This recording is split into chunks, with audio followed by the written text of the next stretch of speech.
Street, Thorndike, Ferry, and Ames. I think so. Just trying to. Cheryl hasn't even set up. I was in there for the first half hour. What's that? Oh, he's out. Oh, he's still out. Nice, right there. Oh, there it is.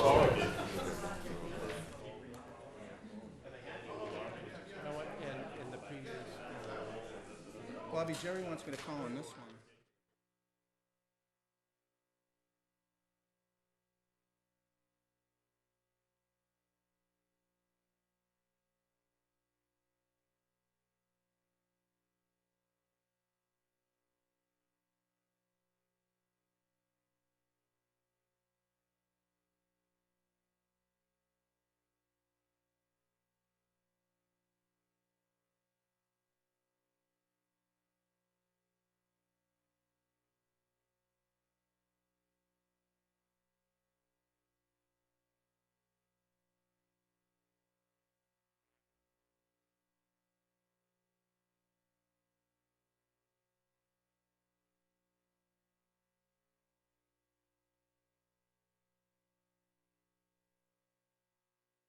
Oh, I goes, Eddie, what's going on? He goes, we're going to talk about double poles tonight. I says, no. Nothing to talk about. Well, he was...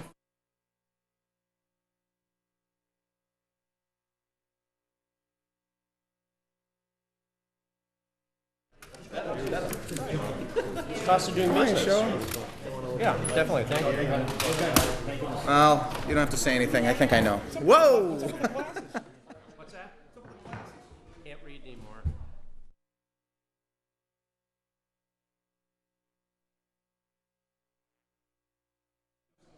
You read the tree here? I think I had that PowerPoint slide thing. I couldn't read it because it was little blocks. I'm like, that's it.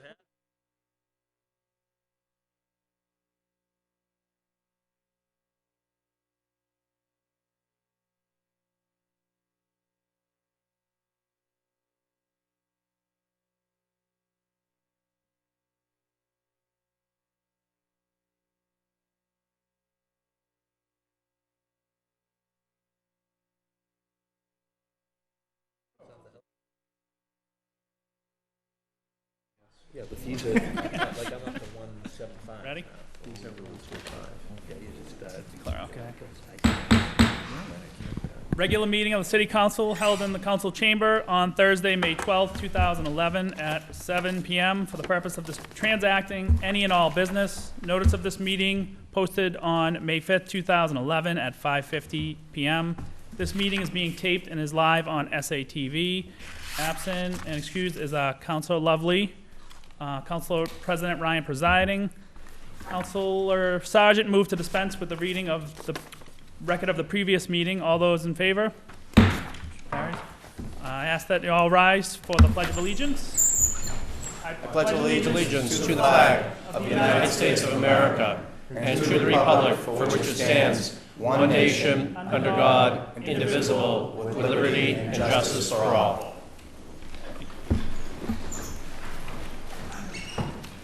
Hearings. We have an order from Verizon to install conduits on Ames Ferry and Thorndike Street. Okay. Is there anyone in the audience who would like to speak in favor of the petition? Yes, sir. Please step to the microphone, give your name and address. Robert Dawkins, 122 Bayview Ave, Salem, Massachusetts, representing Verizon at 459 Main Street in Saugus, Massachusetts. Thank you for taking the time to hear Verizon's petition for the proposed location of new conduit on Thorndike Street, Ames Street, and Ferry Street. The reason for this project is over the course of the past year and a half, as the construction process has gone on Bridge Street, it has come to Verizon's attention that we've been dug up in several locations, compromising the service that we are able to provide to the lower or the Beverly end of Bridge Street, down near Ferry Street, Thorndike Street, and Ames Street. When I went out to do my engineering, I had my construction forces go out and try and verify the integrity of the pieces of conduit connecting from the manhole system on Bridge Street to the various siphon poles on Ferry Street, Thorndike Street, and Ames Street. They are all unusable, unrepairable. This petition is to reinforce those pieces of conduit so that I can place new cable to Ferry Street, Waite Street, Pierce Street, the 99 Restaurant, the gas tank, Thorndike Street, and Ames Street. Okay. Is there anyone else that would like to speak in favor? Is anybody else in the audience that would like to speak in opposition of the petition? Okay, Council Sosnowski? Thank you, Mr. President. I move the hearing be closed. Council Sosnowski moves that the hearing be closed. All those in favor? All those opposed? Mr. President, I move that the petition be granted. Council Sosnowski moves that the petition be granted. Under discussion? Under discussion? Yes, thank you. There's been several incidents down there with several utilities, this being one of them, who've been disturbed by the contractors. All right, I have no problem with what's going on here, but I do want one condition, and absolutely will hold firm to this condition. There's a schedule. I've already talked to this gentleman about the schedule. He's going to put it right immediately in a work order, get it done immediately. Should something happen, his fault, anybody's fault, something break down, some act of who knows what happens, and the final top coating of Bridge Street happens and they haven't cut Bridge Street yet, it doesn't happen. All right. Once we finally get Bridge Street top coated, final layer, I don't want anybody touching that thing for a good number of years. So this work has to be completed. Finish coat, top coat, settled everything so that when they come back in August, September to do the final top coat, it's done, all right? And we don't dig the street up again. Understood. Because I've had, I'm not gonna go there. Everybody knows what I would say on that one, all right? But I mean, Bridge Street needs to get some rest. And that's what we need to do. That's the only condition I would put on this, that it get done that way, all right? And other than that, thank you very much. Thank you. Thank you. Motion to approve. Motion to approve by Council Sosnowski. Thank you. With a condition that it be done before the final coat on Bridge Street be put on. All those in favor? Opposed? Petition carries. Thank you for your time. Thank you. Further hearings. We have an order from National Grid to install a conduit on Durkin Road. Is there anyone in the audience who would like to speak in favor of the petition? Yes, good evening. My name is Peter Glenn. My address is 44 River Street in Beverly. National Grid seeks permission to install two 4-inch PVC conduits about 200 feet down Durkin Road. Its primary wire is to feed the other 3 streets, or 2 streets down there, Martin Lane, Nurse Way, and the rest of Durkin Road. Okay, thank you. Is anyone else in the audience that would like to speak in favor? Anyone in the audience that like oppose, speak in opposition? Council Pinto? Yes, Mr. President, move for approval. Move that the, Oh, move hearing be, I'm sorry, hearing be closed. hold on, under discussion? Oh, I'm sorry. Discussion? Yes. Council Is this Pelletier. gonna come back up over ground where it stopped here in lot 7? Where's that dead ending? A manhole or a telephone pole, or is it gonna continue feeding these 3 new streets? Is this a new development? That's Not correct. Ward 7. This is because we're in the park. This is all on the ground. Yeah, I understand, but what's beyond here? That's all private? There are more, going to be more handholds, more transformers. Is that part of an existing development, or? Yes, they're starting It's your to ward. develop it down there. Okay. That's correct. But once it gets past that line, that's on private property? Right, on accepted streets right now. Yep. Thank you. Council Pinto? Move the hearing be closed, Mr. President. Council Pinto moves the hearing be closed. All those in favor, opposed? Council Pinto? Move for approval. Council Pinto moves for approval. Nobody's speaking tonight? Discussion, all those in favor, opposed? Thank you. Thank you. He's not saying Appointments and anything? reappointments. Held from the last meeting, the mayor's appointment of Julie Carver to serve as a member of the Council on Aging with a term to expire April 1st, 2014. Councilor Sosnowski? Thank you. Is Ms. Kavner in the room? Mr. President, held under the rules. This is the third time, by the way, we've held this under the rules. All right, just a point of notice. Okay, held under the rules.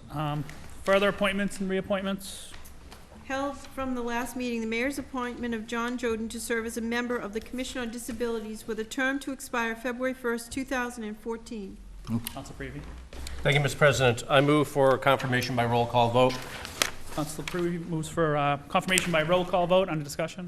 Thank you, Mr. President. I want to commend the mayor for making such a fine selection in Captain Joden, who had retired last year from the police department. And he's a wonderful public service. We were sorry to see him leave the police department when he retired, but he put in his time, he worked very hard, and served an admirable career. We are extremely happy he has decided to serve the city yet again by serving on the Disability Commission. And I know he has family members that are disabled, so he grew up really very sensitive to the needs of people with disability. So I think he's going to be an excellent choice given his personal background and his professional background with the police department. So I want to thank the mayor and certainly thank Captain Joden for stepping forward not that long after he retired to serve the city yet again in a very important, critical board for the city. So with that, I would certainly ask for all of my colleagues to support such a great nomination. Thank you. Prevey. Council Sosnowski, then Council. Thank you, Mr. President. I've had the privilege of working with Captain Joden, John Joden. In Little League, our daughters went through softball together. We did a whole bunch of things together. And I've known John for some time now, and I know him on a personal level. We've worked together on many issues. All right, I cannot speak high enough about this particular appointment. This is a perfect fit. As the liaison to the Commission on Disabilities, I can tell you that John's going to fit right in. They're looking forward to John coming, actually, because his reputation precedes him as to what he does for folks. And it's a wonderful fit, and the Commission's looking forward to it. I'm looking forward to it.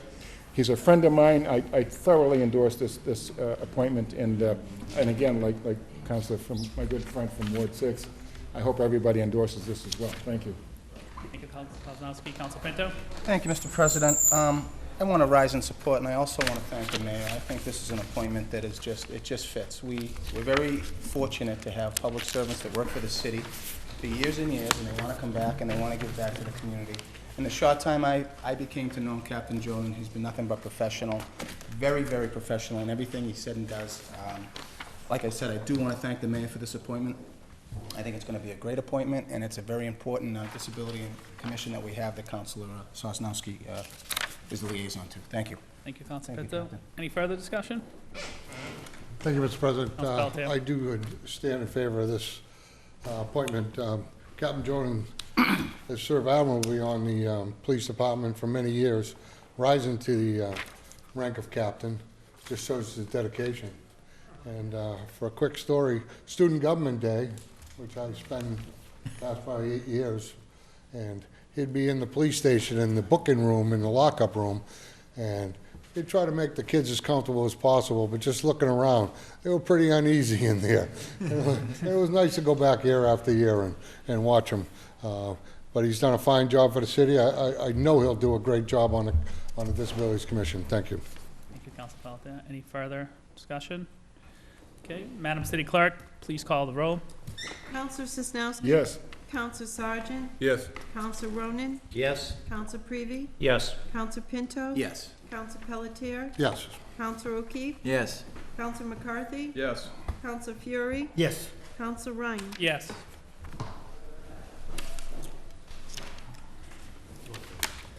On appointment of John Joden to the Commission on Disabilities, 10 councilors voting, 1 absent, 10 in the affirmative. The appointment carries. Councilor Prevey. Mr. President, I ask for suspension of the rules to allow Captain Joden to address the council. Councilor Prevey asked for suspension of the rules. If you'd like to say a few words, Mr. Joden. Thank you, Mr. Council President, members of the City Council, Madam City Clerk. I'm extremely pleased to fulfill this duty. I had occasion several times to work with the Commission on Disabilities on various matters relating to the police department, and I found an awful lot of friends down there, and the fact that you're saying that it's going to be a two-way fit, Mike, is it's going to be a two-way fit, I should say. That's an understatement if there ever was one. A lot of friends down there, and I'm sure it'll be very, very, very, very productive for me. Both my parents were deaf, and so consequently, growing up in that household, I had a very good handle on the fact that handicaps are an issue on a daily basis. And I'm sure my parents are somewhere up in heaven right now looking down on me, very pleased that I'm doing this and giving back. So thank you all for the opportunity to serve. Thank you.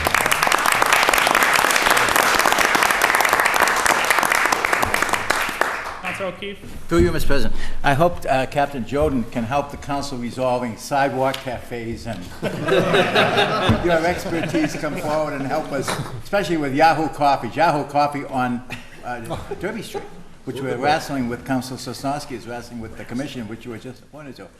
And I might mention that the fire department has deputy chiefs in their ranks, but there's no deputy police chief in the police department by ordinance. But Captain Joden was like the highest rank you can think of in the police department. And I remember my kids up at high school, my grandkids up in Salem High School last summer. He was up there with the sheriff's and the police department's program for a couple of weeks up there with all the students from all over Essex County that the sheriff put together. And I salute him, and I expect great things to be coming from as they have been from the conservation, from the Disabilities Commission, through you, John. Appreciate that very Captain. much. Thank you. Thank you. Thank you. Further appointments and reappointments? We have the mayor's reappointment of the following to serve as constables with the following terms to expire.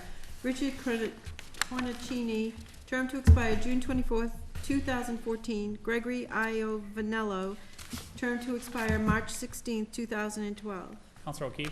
Move that they be received and made a matter of record, Mr. President, members of the council. Councilor O'Keefe moves that they received and placed on file. All those in favor? Opposed?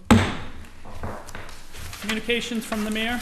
We have an appropriation of $55,000 from retained earnings sewer to Public Services Sewer Fund. Council McCarthy. Thank you, Mr. President. I move for suspension of the rules. Council McCarthy moves for suspension of the rules. All those in favor? No objection? Okay. Council McCarthy, sorry. Thank you, Mr. President. I further move that this matter be referred to the Committee on Administration and Finance under the rules. Council McCarthy moves that we refer to the Committee on Administration and Finance under the rules. Any discussion? No discussion, Mr. President. No discussion. All those in favor? Opposed? Matter carries. Communications from the mayor. We have an appropriation of $55,000 from retained earnings water to Public Services Water Fuel. Council McCarthy. Thank you, Mr. President. I move for suspension of the rules. Suspension of the rules. Any objection? Being none. Council McCarthy. I also move that this matter be referred to the Committee on Administration and Finance under the rules. Okay. Council McCarthy moves that the matter be referred to Committee on Administration and Finance under the rules. Any discussion? No discussion, Mr. President, but I think what we're going to be taking up in committee is what we see in front of us is going to be in the next the next item as well is, or further later on is the fact that the rising price of gas is going to cause us to have to adjust some line items. So we'll take that up in committee. Thank you, Mr. President. Thank you. All those in favor? Opposed? Further communications from the mayor. We have an appropriation of $50,000 from capital outlay renovations and repairs to be expended for the renovations and repairs to McGrath Park Soccer Field. Council McCarthy. Thank you, Mr. President. I move for suspension of the rules. Council McCarthy asks for suspension of the rules. Any objection? Being none. Council McCarthy. I'm not sure why it says that under the rules will be referred to the Administration and Finance. I understand that, but with the serious nature of what's going on, I move for approval, actually, before I take this under discussion. Under discussion. Mr. President, this is in your ward, and we've all read the paper with regard to what went on up in McGrath Park and the soccer field specifically. And I think that referring this to committee, we want to expend the money to find out what the extent is and how to remediate what they found up there. I think that there is a time-sensitive nature to this. There's been approximately 450 to 500 youth soccer children that have been displaced by this. They're currently using fields all over the city. This money is for, it's basically so they can do the survey work to find out what needs to be done, identify the spots, what needs to be done to remediate, and come up with a plan, so then, therefore, we can move forward, try to remediate this. I mean, unless there's an objection, I move for approval to allow this to go through, unless under the rules I can't. Counselor Pelletier? Yes, I'll second my colleague's motion, only because this is time sensitive. It is gonna be soccer season pretty soon. And It is. oh, it's already now. They've got this place now. My kids haven't played soccer for 20 years, okay? So, anyhow, I think we should approve it tonight, get the motion going, get the testing done. I mean, this is a field that's used quite a bit, so I would support my colleague from Ward 1. Thank you. Any further discussion? Okay, on Council McCarthy's motion to approve the $50,000 for McGrath Park soccer field, all those in favor? Opposed? Matter carries. Further communications from the mayor? We have an appropriation of $19,584 to the Retirement Stabilization Fund Vacation Sick Leave Buyback account to be expended for the retirement of James Durkin from the Electrical Department. Council McCarthy? Thank you, Mr. President. I move for suspension of the rules. Council McCarthy asks suspension of the rules. Any objection? Being none, Council McCarthy? I further move that this matter be referred to the Committee on Administration and Finance under the rules. Council McCarthy moves that the matter be referred to Committee on Administration and Finance. Under discussion? No discussion, No Mr. discussion. All those in favor? Opposed? Matter carries. Further communications from the mayor? We have an appropriation of $500 from Harbor Master Receipts Reserve to Harbor Master Electricity. Councilor McCarthy? Thank you, Mr. President. I move for suspension of the rules. Council McCarthy moves suspension of the rules. Any objection? Being none, Council McCarthy? Thank you, Mr. President. I further move that this matter be referred to the Committee on Administration and Finance under the rules. Council McCarthy moves that the matter be referred to Committee on Administration and Finance under the rules. Any discussion? No discussion, Mr. President. No discussion. All those in favor? Opposed? That carries. Further communications from the mayor? We have an order to authorize the mayor and the Park and Recreation Committee to enter into a 3-year lease agreement with the Salem YMCA for the use of Camp Nom Keg. The lease would probably go Councilor O'Keefe, This is Ward 1. Ward 1. What's a lease? Maybe you'll go on the committee. Well, I move, well, Oh, Council McCarthy. Services. Thank you, Mr. President.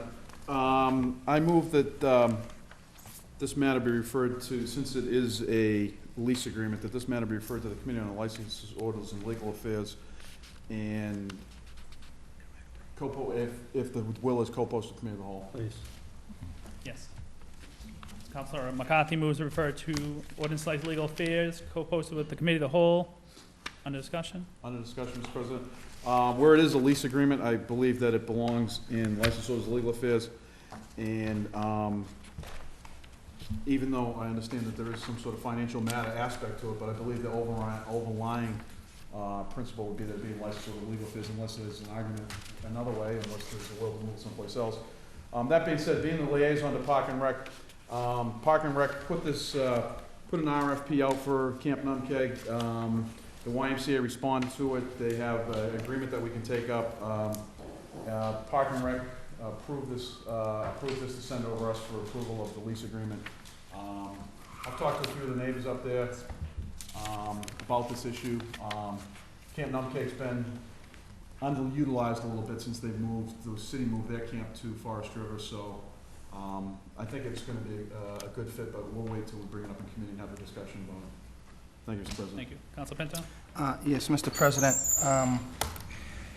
I know this is a time-sensitive issue, and at this time, I would ask for suspension of the rules so that I could allow Mary Scholes to address the time-sensitive nature of this particular lease, just so she could tell us. I think there's a few things we don't know that we should know, and I would ask for suspension of the rules so she could address us. Council Pinto asks suspension of the rules to allow Mary Scholes to speak. Any objection? If you would like to speak, just come to the microphone. Thank you. I'm Mary Scholes. I'm the interim executive director of the Salem YMCA. We have, in the past, used the property over at the Plummer home for our camp, which has worked out nicely, except for over there, there's no shelter from storms. That's what made us want to talk with the city about using NUMCAG. Also, it does not have any bathroom facilities or changing facilities. It's a real good match for us to use Camp Numcab because it does have the shelter and it does have the facilities for the kids as well as a private beach. However, the property is in quite disrepair, and if it's not approved quite quickly, we won't be able to spend the funds in order to make it usable for camp, which starts June 29th. So I'm asking for approval for this because we really want to go down. We've agreed with the city in part of the lease agreement to spend $10,000 in improvements on the property, which it needs. We're expecting to spend it in the first part of the 3-year lease, because in order for us to have the children down there, we need to improve it quickly. We have some of our community partners agreeing, the Rotary, teen volunteers, as well as staff volunteers, to go down there and get this property into shape so that it can be usable for the children. We can't do that until it's approved by you. Councilor Fury? Yes, please. Mr. President, fellow members, one of my sons was a counselor down at Plummer Home, and he enjoyed the experience immensely. Another son, one of my sons, was a camper down there for years. It's a wonderful site, but I think it's going to be a win-win to go down to Camp Nomadic for the city of Salem and the YMCA. It's a wonderful marriage, a wonderful future. It's going to be a really improvement on the campus and the counselors, and thank you very much for this opportunity. Thank you. Councilor Pelletier? Yes, thank you. Mike, is this going to be just the YMCA camp? They're no longer going to be rented to private facilities and all that? No, we are renting We have total it. control of it.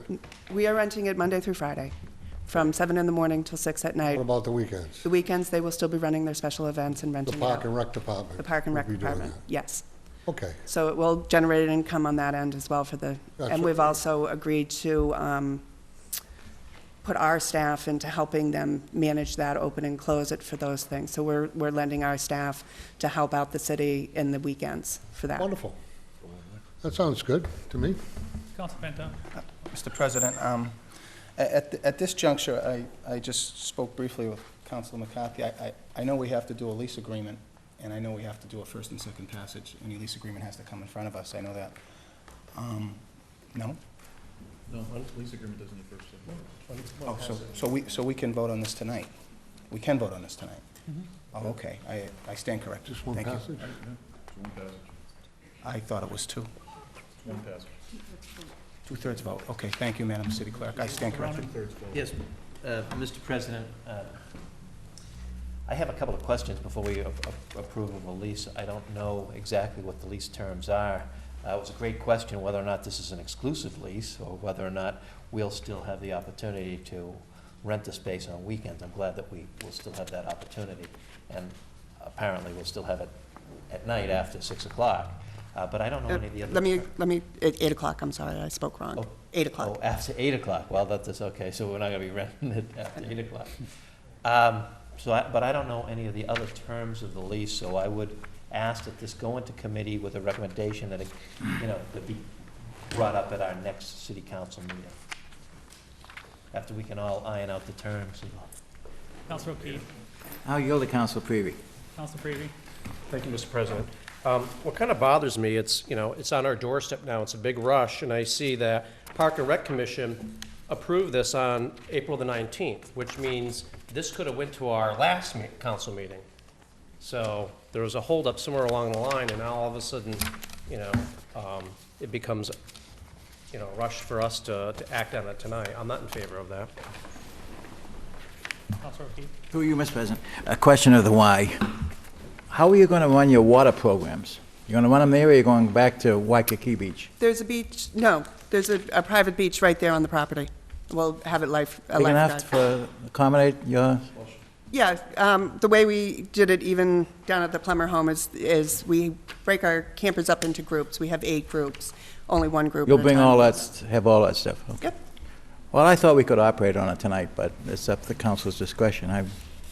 The season is coming. I haven't had very good relations with the Y over at Lakes Hill Road, but that's actually, this is in Salem. And they keep saying that's in Marblehead and Swampscott, but it's in Salem. And I just, this is the will you tell downtown Mr. Salem Meany Y. that it's in Salem? It's not in Marblehead and Swampscott. Thank you. But I 150 support. years of partnership with the city. I know. I support this. I think we should do something tonight about this. Councilor Penta? Mr. President, I mean, I know that we could have gotten this much sooner, and I know it's time sensitive. I just think that if we put this in the committee, that the window may be closed. I mean, they may not be able to do what their programs are all scheduled, I assume, ahead of time. All these programs are scheduled ahead of time. People pay money up front.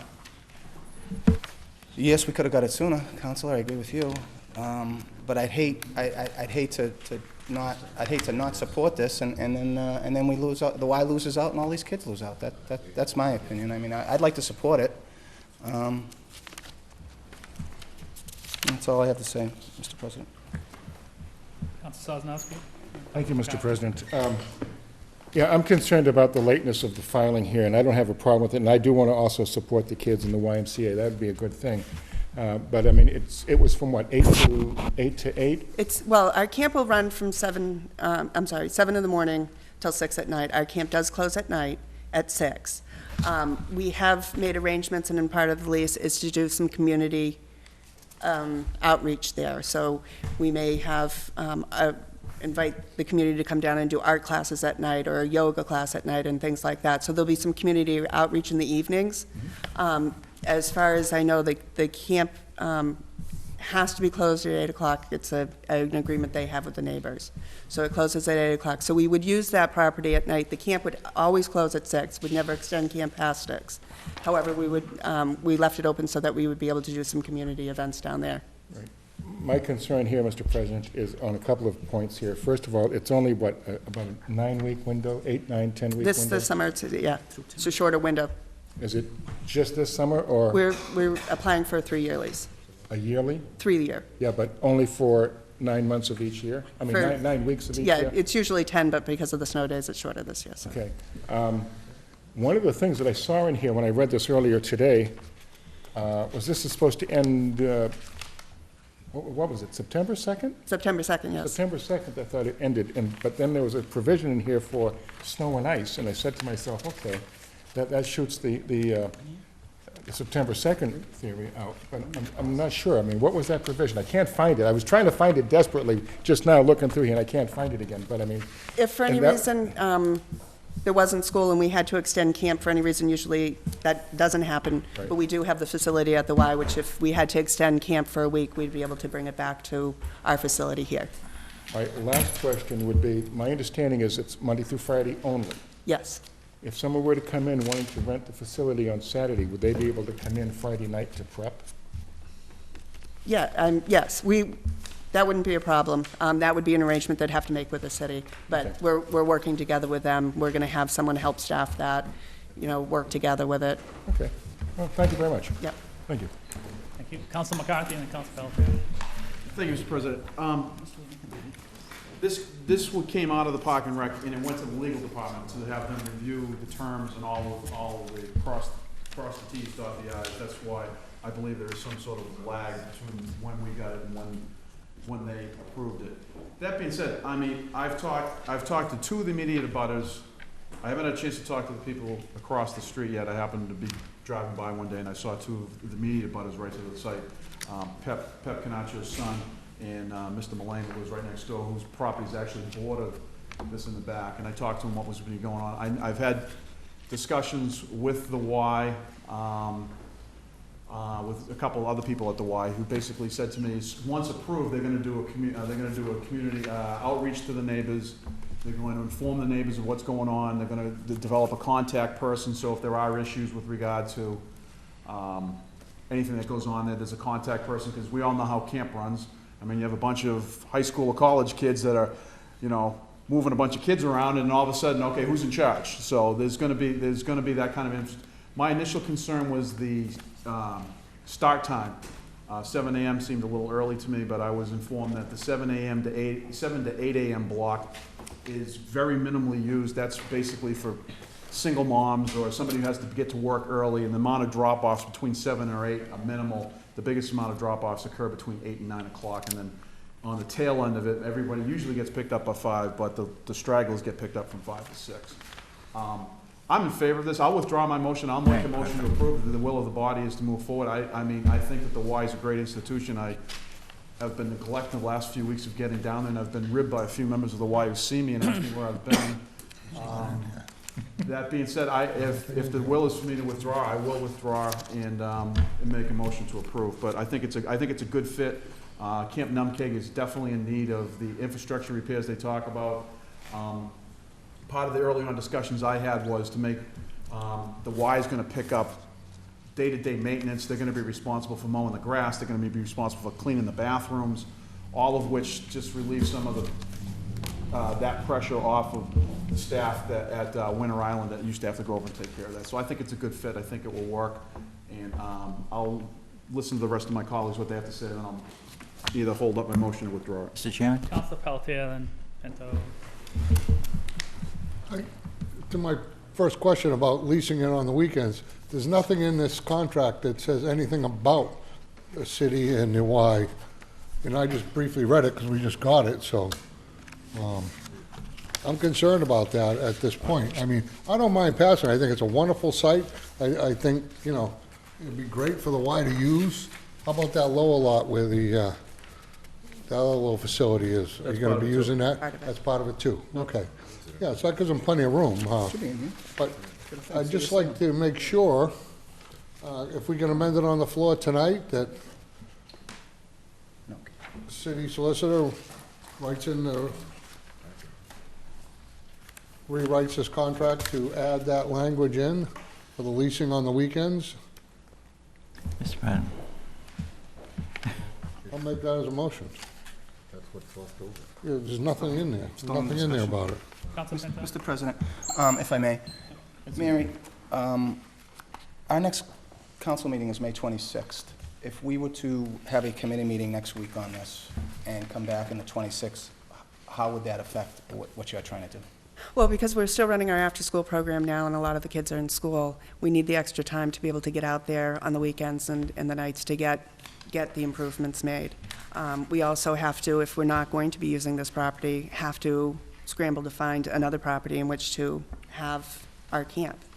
To have the kids outside instead of in the cellar of the YMCA makes a huge difference on what kind of service we can provide and what kind of experience we can provide to the kids. We don't want to open a camp that we're still trying to fix the screens in the windows and the bugs are coming in and that the bathroom, there's no doors on the bathrooms there, and the beach we want to clean up. We want to bring in sand and fix up the volleyball court. There's an awful lot of work in that property that needs to be done. The railings to the beach are eroded. Even with the help of the Rotary, it's going to be a tough work to get it in a shape that we'd all want our kids to have starting June 29th. For you, Mr. President, can or can you not wait until the 26th? It would be. Mary, I wholeheartedly support this. The Y is a great yeah, organization. I don't know what the problem is. If it's not approved, we'd have to really analyze what is best for the children and how we're going to fill a camp when we can't tell the parents where they're going to be. Do you have the option of going back to Plummer Home? We probably do. Okay. We haven't cut the bridge, but Okay. All right. Thank you, Mr. President. we haven't built one over the year either. Mr. President, members of the council, I think we're giving all too much attention to the simple request to use Camp Numkeg. We have an established policy on weekends that goes through the Board of Health, as Winter Island does. So we don't have to tinker with that end of it, as one of my colleagues suggested. It's a simple request. The kids can have this nice place to go to instead of going over on Winter Island. It'll work out. I think Jackie Moline has one of those houses on there, Council McCarthy, too, that he can be looking out his back window. And I spoke to him. And I think it'll be great. And I move that we allow Councilor McCarthy to withdraw his motion to be referred to the Committee on Administration and Finance and take it up tonight. Councilor Ronan? Yes, Mr. President, and also through you, Mary, so that you know, in terms of your planning, I plan to support this. It's just that when I look at it as a lawyer, I see that there are certain things that are vague here. You know, my good counselor from Ward 3 pointed out, there's nothing in this agreement that spells out that it's a non-exclusive lease. That is, that we can still, you know, we can still use or lease out the property on weekends. It's not here. We didn't write the lease. Yes, no, I know that, I know that. But And that's- but that was the agreement that when we all sat down at the Yeah. table, we said, we may run some special events down there that would be community-wide. We have no interest in having, running any programming that would exclude the community from that And I don't property know on the what your weekend. understanding was in terms of what was gonna happen with this property in the wintertime. It reverts back to the city. Okay, because that's not here. This is a 3-year lease. It's a 3-year, the dates are in there. It says September 2nd. Section 4. So, anyway, you know, I think you could go ahead and do your planning, but I think that this lease should go into committee just so that we can work out those, you know, those few things. Mr. President? Councilor McCarthy. To Councilor Pelletier's Yeah, he gave me question his speed of reading course. Reading. not being in the, at least, and I agree with the fact that we just got this lease and we're all sitting here flipping through to make sure the questions that are being asked, which I realize it's time sensitive, but when you look at on the pages aren't numbered, but when you get to number 4, use, the space shall be used solely to operate youth explorer programs for ages 5 to 14. Hours of operation of this program are approximately 7 a.m. to 6 p.m., Monday through Friday. So that's when they, so I interpret that as they're gonna run camp Monday through Friday, and on the weekends, the city who owns the property still has control, and that's what has been explained to me in every conversation I've had about this, so I think that's in there. I mean, I'll leave it to the will of the body. That's I'm gonna say. I support this. Councilor Pelletier. Well, thanks to my ward council from Ward 1 and his Evelyn Wood speed reading. He brought that to my attention. I have no problem now because it's limited in its scope, and I know we have to read contracts all the time, but, you know, it's always under pressure, but I have no problem passing this tonight now. Mr. President? Councilor O'Keefe. Mr. What do President, I we move need, that you two-thirds? have the roll call to allow Councilor McCarthy to withdraw his recommendation that go refer to the Committee on Administration and Fact, No roll call. so we can act on it tonight. No roll call necessary. Withdraw his motion. You don't need a roll call for that. Just one last thing, Councilor Mr. Pinto. President, just if, in the event that this thing, you know, does go through and the Y goes forward and starts doing work down there and something comes up with this lease between now and our next council meeting and it becomes null and void, Yeah, two I'm just worried how that would affect something that they've already gone forward to do and something happens in the interim, that's all. I mean, I'm in favor of this. I'd like to see this go through, but. So Councilor McCarthy wants to withdraw his motion to send it to committee. Councilor McCarthy. Mr. President, thank you. I'm going to echo the at-large councils. I am in favor of this. This is the first time I've actually had an opportunity to see the whole lease in front of me. I've heard bits and pieces of it. I've had conversations with various people. Actually, Deb Amaral reached out to me, the former director, about this. She has a child that will be attending camp. I've reached out to a couple of the neighbors. I've raised my concerns with the terms of the lease with regards to hours of operation. The Y assures me that they're going to address these issues. I think it's a good fit. I think Camp Numkeg, currently as it states, needs the $10,000 worth of repairs, if not more. My wife used to run summer camp for the House of Seven Gables after-school summer program. 90 kids a day, 3 sessions all summer, and I can remember visiting her down there, and I thought I was going to fall through the floor in the kitchen then, and that was, had to be 15 years ago, so God knows what the shape of that building's in now. So I think with the caretaker on site, I'm not sure who that person's going to be, but I think the caretaker on site is going to be a constant presence there. I think that's going to help with any activity that may go on at night. I think that the caretaker being the hours that I read it Monday through Saturday, the caretaker is going to be able to help out when we as the city have functions over there to help set up and open the gates and stuff. I think it's a good fit. I understand the apprehension about approving this without being able to totally vet out this lease in committee, but I think it's a good fit, and I think that there's enough goodwill between the extended relationship between the Y and the city, and that there's gone into this agreement that everyone has an understanding of what it is. So at this time, I'm going to make a motion to withdraw sending this to committee, and I make a motion to approve. I'll second his first motion, Mr. President.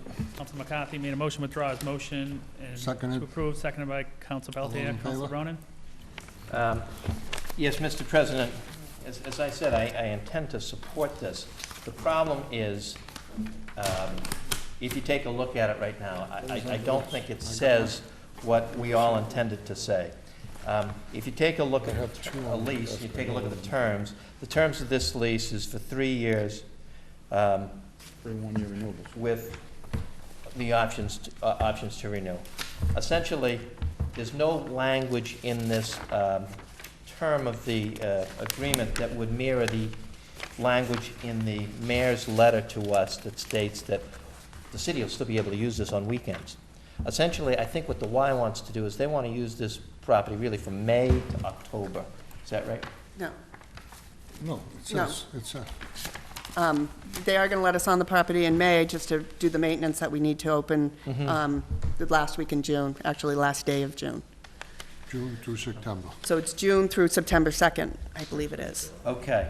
So we don't want it after September 2nd. It is strictly for summer camp use. Okay, so I think we should amend the term language to allow the Y to lease this Monday through Friday for the hours that are stated over in paragraph 4. That is 7, I don't know, you could put 6 a.m. to 8 p.m., would that be all right? It's a- June through September. 7 to 6 p.m. If I may, Council McCarthy? I really, I respect what my colleagues try to do to make sure that we get this legally right. But once again, and I support this, but as I read through the language, what basically says, once again, under section 4 use, the caretaker services are provided Monday through Saturday, beginning in or around May 15th through October 1st. So basically, the length of the term is to accommodate the caretaker, so the caretaker, whomever he or she is that they're hiring, is gonna be on-site available to do the day-to-day maintenance through that term, and the implied, which is implied in the language, is basically it's gonna be used for summer camp Monday through Friday for the terms of camp. Just the caretaker will be there for the extended period, because I'm sure that person needs a place to live until the last 4 months of the year, so. Well, actually, the caretaker was something that the city had been paying for, and we thought that to make this a more agreeable lease, that we would absorb that cost of the caretaker. So that's why they needed caretaker for a longer term than what our camp is, and we agreed to do that at our expense. Mr. President? Council O'Keefe? Move the question. Let's get over with this. I Council mean, Pelletier? settle this matter. God, help Under us. discussion? We'll be here till Christmas ourselves. Nothing against my colleague from Ward 5, but we all remember when we tried to fix a contract before, and what we went through then. Let's just vote on it tonight, up or down, and let's get it over with. I think we have the votes to submit it, and let's just do it. I mean, we don't want to waste anybody's time here. We wasted, no, I'm not going to go there, all right? Remember the last contracts we had? We all know about that, all right? Change, and I don't think we have the right to change the word. Council Ronan? Mr. President, I don't want to beat a dead horse, but if you take a look at the language in paragraph 4, which is cited by my brother counselor, this says what the use will be of the premises. So in every lease, you have similar language. That is, if you rent to a restaurant, you say, this premises will be used as a restaurant and for no other reason. Here, in paragraph 4, we're saying to the Y, you want it for your summer program, it's to be used for your summer program during the hours as we state here, and for no other purposes. What it does not say, and the problem that I have, particularly with this lease and passing the lease tonight, is it doesn't say anything about the city having any rights with respect to this property. If you lease the property for a 3-year lease, you've leased the property. It becomes, essentially the exclusive right of the tenant to use that property. That's why I don't think that's the understanding, and I don't think that the Y would take advantage of the city in any way.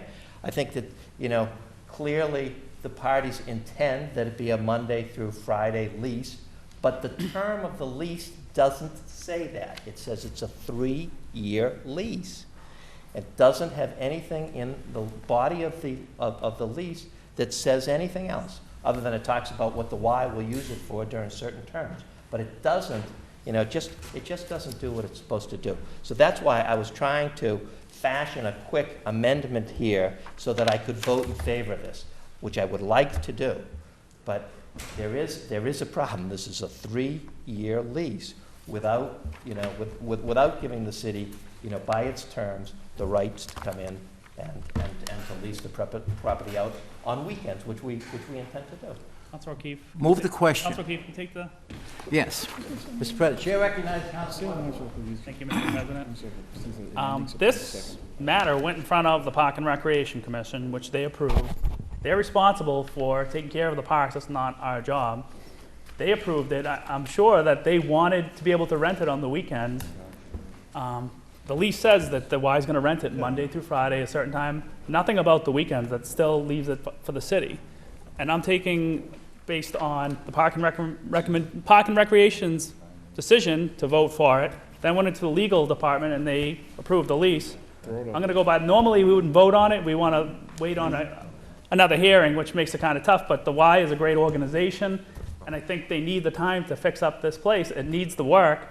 It's a, like Council Fury always says, win-win situation. I mean, I think we should pass it tonight. I mean, we have to trust the Park and Recreation Commission, and some of the city departments. I mean, they're doing their job. They want the same things we want. They probably want to be able to rent it out on the weekends too. They're not going to exclude that from this. And according to the lease, what I read, they're only leasing it Monday through Friday during that time period. Nothing about Saturday and Sunday. Councilor Bonin. Yes, Mr. Acting President, I have got a question to Through the chair. I'd like him to point out where he thinks the lease says that we're only renting it Monday through Friday. Because if you take a look at the term, Councilor Ryan. it's a 3-year term. In Part 4, where it says, let me see, the space shall be used solely to operate the Youth Explorers program for ages 5 to 14. Hours of operation of this program at approximately 7 a.m. to 6 p.m., Monday through Friday. Salem YMCA is also permitted to provide health and wellness programs, not limited to boot camp, running clinics, from the hours of 6 a.m. to 8 p.m. in the evening, from 6 p.m. to 8 p.m. during Camp Non-Keg season, during the weekdays of June through September. And then it doesn't say anything about them renting it on the weekends. Councilor It Ryan. doesn't exclude it, but we own it, so they don't have a lease to use on the weekends. So we own the property, so we would be able to rent it. Mr. President. Councilor Bonin. May I ask Rejoinder. a question? Councilor Sergeant. You haven't spoken on this matter. Thank you, Mr. President. Can I offer a friendly amendment? It's a redundant clause, but I believe it'll accomplish what we're trying to accomplish. If we just go to the term, and Councilor Ronan has a legitimate thing where it's in the clause for term. And it simply starts, the Salem YMCA will operate the Youth Explorers Camp. And then it gives the dates. After camp, if we simply put in from 7 a.m. to 8 p.m. Monday through Friday. Just after the word camp, from 7 a.m. to 8 p.m., those are the hours you need, right? Yep. Monday through Friday. Then the rest is good. Now, at the very end, the last sentence, the city shall retain use of Camp Non-Keg from 8 p.m. on Friday to 7 o'clock a.m. on Monday. Now, there's a redundancy in there, and I believe we're good. Does the clerk have that amendment? No. No? Can you state it again, Councilor, for the clerk, for the record? It's written, it's written. And no, in term, it's not. In term, No, he wants the to Salem YMCA will operate the Youth Explorers Camp. Add, from 7 a.m. to 8 p.m., Monday through Friday. And the rest is good. Except at the end. Now, at the end, a final sentence, the city shall, and I put the word shall in there because it's more restrictive. The city shall retain use of Camp Non-Keg from 8 p.m. on Friday to 7 o'clock a.m. on Monday. That Does the gives us city clerk have that language? I'm working. All right. Any remarks on the motion as amended the lease? Hearing none? Council McCarthy. Voting on the amendment first. Wait a minute, Council McCarthy has the floor. Mr. President, I wholeheartedly accept the amendment to the lease, even though I don't like tinkering with lease agreements. I think that this will definitely address some of the issues that with regard to it. I think that basically expresses the intent of what was behind, on the underlying intent, what was behind the lease agreement, and I will accept that friendly amendment. All right, so we'll now move on the acceptance of the amendment as proposed by Councilor at Large Arthur Sargent. All in favor? Opposed? So voted. Unanimous. Now we'll act on the authorization of the city council to use Camp Numpeg by the way. All in favor? Opposed? Unanimous. Stop it. Roll call vote, Mr. President. Clerk will call the roll. Three hands? 3 hands. The chair can raise his hand. 3 hands. Oh, this is awful. Go ahead. Counselor Sosnowski. Yes. Counselor Sargent. Yes. Counselor Ronan. Yes. Counselor Prevey. No. Counselor Pinto. Yes. Counselor Pelletier. Yes. Counselor O'Keefe. Yes. Counselor McCarthy. Yes. Counselor Fury. Yes. Counselor Ryan. Yes.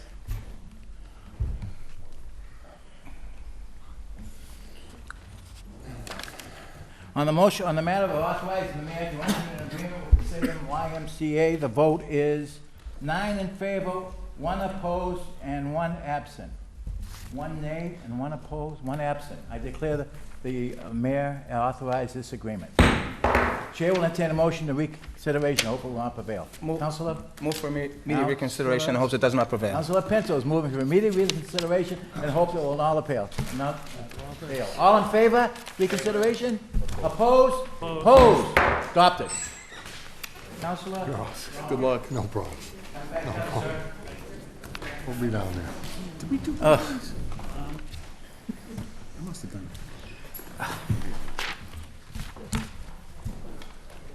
Further communications from the mayor? it. Better renew my membership. We have a request from the mayor to hold a joint meeting between the city council and the school committee for the purpose of discussing upcoming school building projects. Counselor O'Keefe? Mr. President, I move that this matter be referred to the Council Committee of the Whole. Okay. Wish to speak on the matter? Yeah. I'll come up. Sure. Chair recognizes Councilor Ward 4, Jerry Ryan. All right, this meeting is to discuss the building projects for Saltonstall, I believe, and the middle school, the Collins Middle School. And we want to set up a meeting of the Committee of the Whole to meet with the school committee to discuss the projects. And we have a tentative date of Wednesday, May 18th. I'll just confirm it with the city clerk tomorrow. But basically, they want to meet, and we're going to go over the 2 projects. Any other remarks? Councilor Pelletier? Is there a date certain? Councilor, would you stand up? Councilor Pelletier? I'm done. When addressing the, Councilor Pelletier?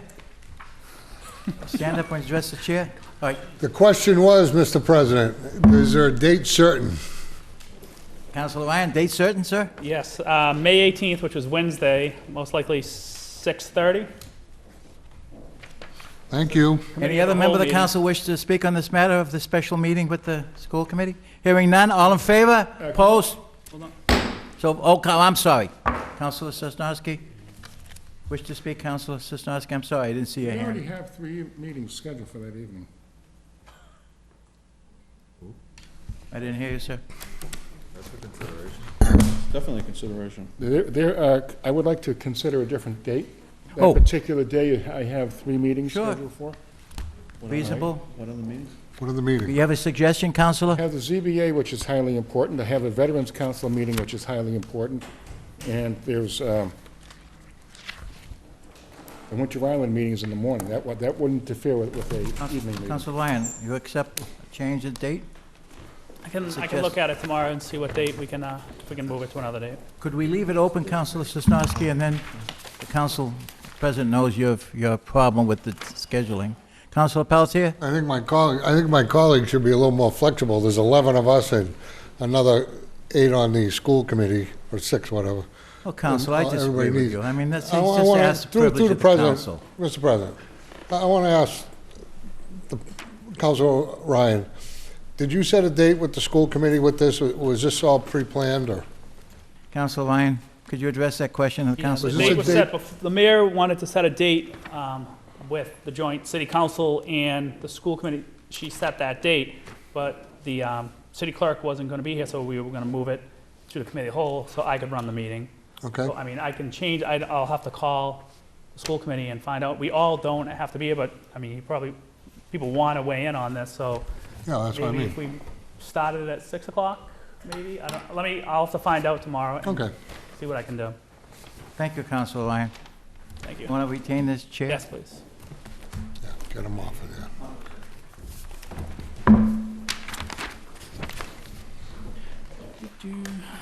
Mayor's informational page. Yeah.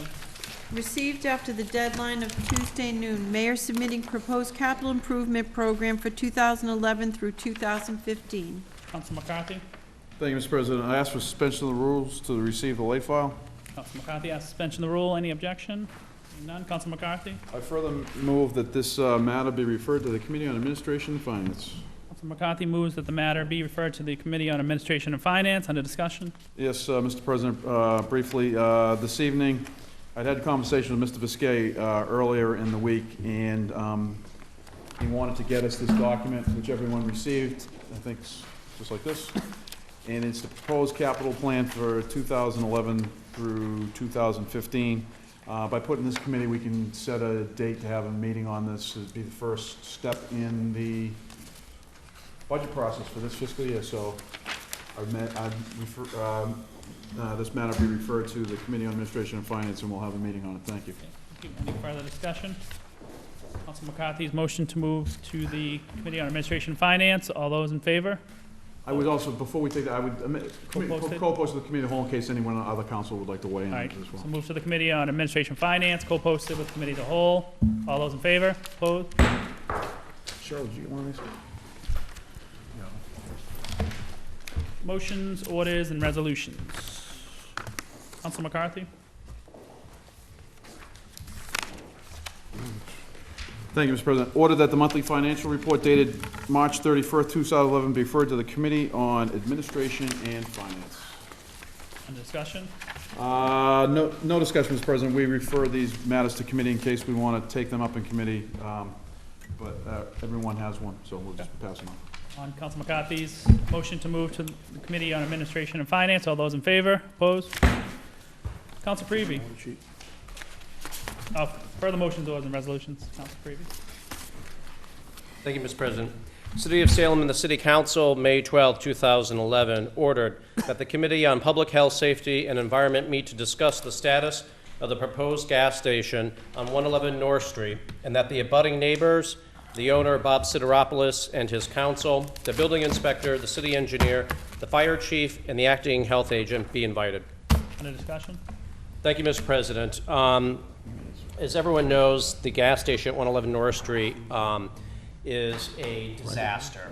This council got involved a few years ago when we had the owner come in and we took the action of revoking his inflammable licenses because of what he did with respect to violation of the 1970 order, the Zoning Board of Appeals order, requiring that the owner of that property, whoever that owner ends up being, now him, that they maintain the vegetation that existed back there as part of the plan moving forward.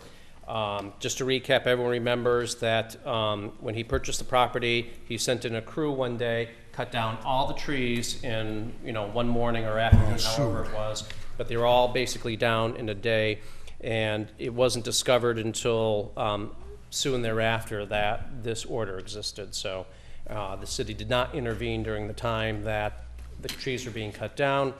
Neighbors had called, obviously, to complain about it, and because the buffer zone that was, the natural buffer zone that existed there had been destroyed. So we obviously find out there was a violation of it.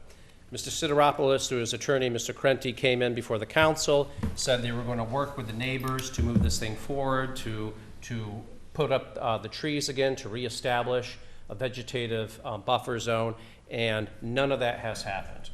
The neighbors retained counsel, John Carr, who has been working with the neighbors. They hired a landscape architect, Michael Blyer, who actually sits on the design review board. He's drawn up plans. The neighbors have made some revisions to it. There's issues having to do with the drainage. All this water now is going onto people's property.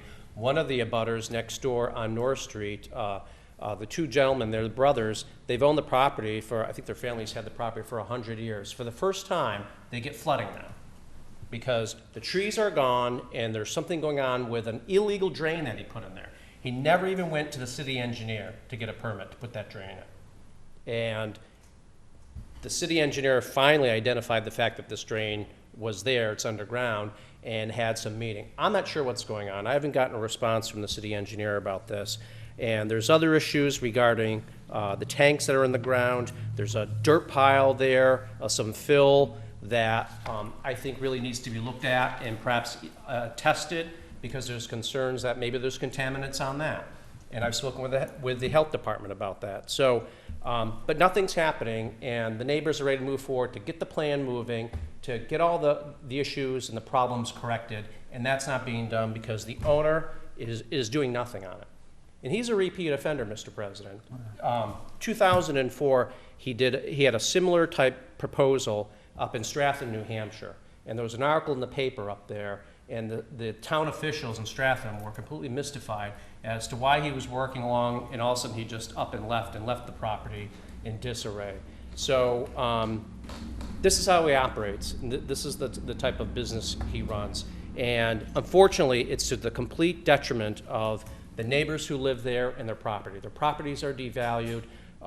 They're at risk of obviously flooding and erosion and everything else. So we need to get everyone in here and find out what the holdup is. Because when I've spoken with Mr. Krenti, he says, yes, we want to hurry up and finish. And, you know, and I keep hearing that, and I know Mr. Krenti is going to do his level best to do that. But, you know, it's got to take his clients. So we got to find out from everyone who's involved. I gave the list of the different city officials that are involved in this thing. And, you know, it's fire, it's the health agents, the building inspector. They all have somewhat of a role in the hand in that. So we got to get them in and find out what's going on and what the holdup is. And the neighbors during the committee, that when we have the committee meeting, the neighbors will certainly testify exactly, specifically, how they're being impacted by this. So, you know, this is a tragedy that happened a few years ago, and it still continues to this day. And really, we as the city need to help them. So, thank you. Thank you. Councilor O'Keefe? Through you, Mr. President. I supported the council from Ward 6 in his endeavor here years ago, and this gentleman, as the councilor said, has just bluffed us off on this particular thing. I think there's an interesting point here. He put these tanks, you need he has a license to dispense fuel. He's not using this license under Mass General Law to dispense fuel. Now, he needed a permit to put the tanks in the ground, these fiberglass tanks that he put in the ground. He needed a permit from our fire chief. Now, in another life, I periodically invoked, and I think Councilor Rona would know, the Latches Doctrine, which I was very successful in the state office, that if once you get a permit, you have to exercise the permit. In other words, you pump fuel. And he has not pumped one drop of fuel out of any of those tanks. So a violation, technically, of the fire chief's permit, of the Latches Doctrine. And I think, Councilor Rona, you might agree with me that I think we've got a point, Councilor Creevy's got a point, that he hasn't exercised permit. He still has a license, but he can't pump anything. So why do he have a gas station? Why does he have a right to use the tanks and not use them? Because the laws change on underground storage tanks. So he would, technically, if there was a substantial change in the state's underground storage tank regulation, he would have to update that. You have to dig up again maybe and do something up there. The man isn't thinking about, the owner, Mr. Sinopoulos, hasn't thought about the implications of us going after him on a permit revocation, which we should consider. Thank you, Councilor O'Keefe. How's that, Councilor Rona? Non-lawyer, one course in law school, right? Are you all done? Yeah, you're done. Councilor Pelletier? Thank you, Mr. President. So what happened to the court case, Counselor, where he sued the entire body for taking the license because, taking his distributing license, because we took that from him illegally because he had to take it for certain violations, and we took it for the plantings and not planting trees and stuff. Where did that end up in court? Do we have a city solicitor's opinion on that, or? No, the matter went to court. He fought it. The city solicitor presented the case, and the judge in Superior Court ruled that the council exceeded its authority and quashed our prior revocation. He got the license back as a result. But like Councilor O'Keefe pointed out, he hasn't done anything with it. Okay, Got it back. so, Council Pelletier? thank you. So, here's a guy, we took his license, and now he hasn't used it, but we slowed him down, and now he's not doing anything. So, how do we pull the license now? How do we really get that license, okay? Legally. Councilor O'Keefe? This is discussion through you, as Councilor Creevy brought up. The statute, general law, through you, Mr. President, requires a showing, Councilor Pelletier, a showing of direct question of fire and explosion hazard. 148.33. He's got to show, we have to show that what he's doing is going to cause a fire. And we had no showing to that. So we had no leg to stand on, and the judge would have said to us, you have no, the city has no rights to withhold his license. It's exercise is the word. In other words, you stand in your car and you take the nozzle and that's exercising the license. Can't do that if you don't have any fuel. There's no fuel in the tanks. You can't exercise it. Go So to committee. how do we get them? All right, we'll discuss in committee. Councilor Ronan? What committee is that going to? Mr. President, Help us out, Councilor. I'm very impressed with the councilor from Ward 7 and his knowledge of the doctrine of laches. Basically, what that means is you sit on your rights too long, you lose your rights. I wasn't on the council, obviously, when this matter came before us the first time. So, and I don't know what the state of any of the Superior Court cases are. Basically, the way the law works is as Councilor O'Keefe pointed out, you can't take away a flammable's license unless the violation has to do with the reasons that you gave the flammable's license. So I think that there's a little bit of a risk to the city if we had taken away his license for some other reason other than the flammable's license. Now, I'm a little bit nervous from some of the comments because I don't want it to be misconstrued that this body is out to take away anybody's license. Because obviously that would subject us on the city council and the city to litigation, yeah, for damages. The guy, we don't want to open that up. If the guy has got some obligations that are unfulfilled with respect to the property, that's fine. But I don't think really anyone on this body is out to get this person. I think rather we want to see, whether or not he can't clean up his site, get his site operable, and take care of those promises that he made to the Ward 6 constituency to plant shrubs, to take care of those things. So I just, before this got too heated, because I don't want it to be misconstrued that we're out to take anyone's license, because I think that would be an ill-advised path to go down, especially considering the fact that there was one action, apparently got his license back, but that doesn't end, I wouldn't think, a suit for damages, and we don't want to be liable for anyone's damages for wrongly closing down a station. Just briefly. Councilor Pinto? Thank you, Mr. President. First of all, I received a call from a property owner down there. Not only from the fact that the water is just, these people's lives, their quality of life has been ruined, I think. But being the chairperson of the committee, I'm going to ask that it be co-posted so that my brother colleagues can all attend. And also the fact that this gentleman just doesn't seem to care, and it's really gone on too long. And I think at this point, I'm going to move forward to try to schedule a meeting next week for this, the sooner the better. Because, like I said, I went down there and took a look, and there's rubbish, there's trash that blows there. It's just wide open because there's nothing there to grab it. It's a travesty that's gone on too long, and these people have put up with it long enough. So I want it co-posted, and I'm going to try to schedule for next week. Thank you. Councilor Pelletier? Councilor Pelletier? Yeah, just a couple of words to my advice to my colleague, Ward 6.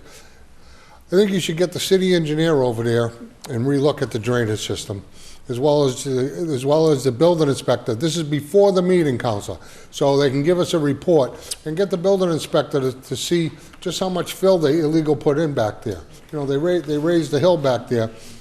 They brought in fill, Counselor, I'm trying to talk to a counselor. You only got two Council to the here. President, please. Do you understand what I'm trying, Council. I think it Council- would go a long way when we have that meeting, that we have them. Council Prevey. Thank you, Mr. President. To respond to Councilor Pelletier, they've been out there. I don't know how many times.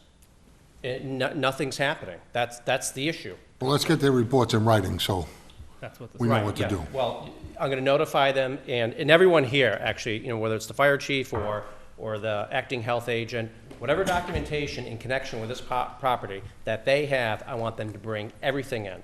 Because we got to look at what's going on here, because I have no idea what's going on. The neighbors don't, and the property just sits there. I get questions all the time from people, not just obviously the neighbors that are down there, but people all over the city saying, what is going on? Why isn't this guy moving forward after making these promises? And I'm like, I don't know.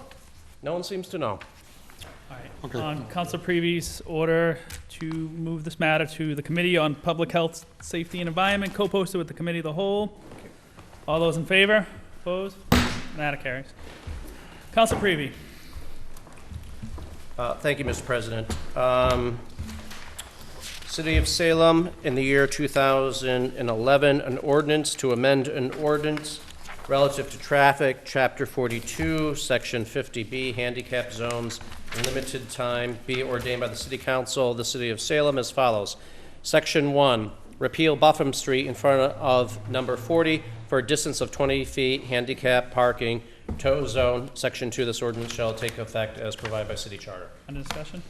Briefly, Mr. President, the owner of that property at 40 Buffum Street, that's actually a rental property, and the gentleman contacted me indicating that his handicapped tenant of 4 years was moving out, and a young couple was moving in that didn't need the handicap parking sign there. So obviously, to free up additional parking on the street, I'd ask for the repeal of that.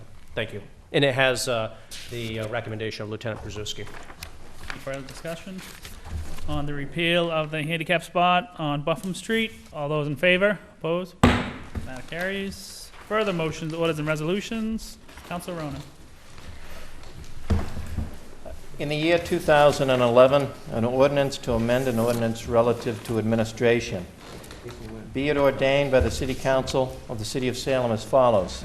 Section 1, Chapter 2, Section 2-502, Budget Preparation. It is hereby amended, adding the following new section. A, the City Council shall approve by a separate majority roll call vote taken independently and before any vote of the city's annual budget, any tax increase of any amount up to 2.5% exclusive of new growth over the prior fiscal year. This ordinance shall provide the taxpayers with an additional level of accountability for tax increases and shall be additional to the requirements set forth in Mass General Law, Chapter 59, Section 21C, so-called Proposition 2.5. Tax increases of 2.5% or more remain subject to the requirements of voter approval as set forth in the statute. This ordinance shall affect tax increases exclusive of new growth up to the 2.5% statutory threshold. Section 2, this ordinance shall take effect as provided by city charter. Under discussion. Under discussion, Mr. President, each year at this time of year, I have to sign the back of that. Each year at this time of year, we begin our budget preparations. And the way our budget is laid out and presented to us, the revenue is listed initially at the beginning of the budget package. Every year, as far as I've gone back, and I've only been on the council for 2 years, but I've gone back and I've read 5 or 6 prior budgets, and the way the revenues are listed, it's always listed the same way. That is, all the revenues are listed. Chapter 70 aid, which is for our schools, are listed. General state aid is listed. Then the property taxes plus 2.5% is listed, plus new growth is listed. And then those are the figures that are worked off of when the budget comes about. So each year when we pass a budget without any separate vote, effectively we've increased the real estate taxes for that year. We have really a vote that comes up in December to set tax rates.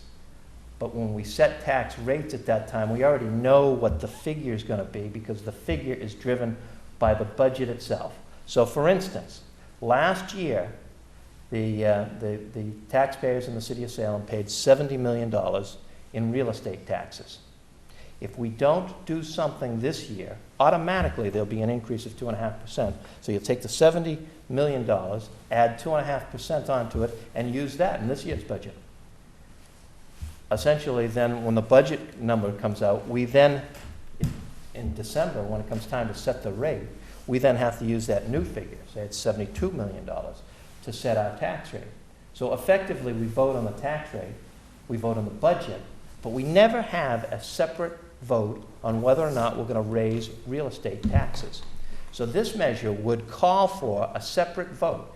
If we're going to raise real estate taxes in any measure to balance the budget, you know, obviously on the state level, you know, concerned citizens passed Proposition 2.5, which I reference in my bill.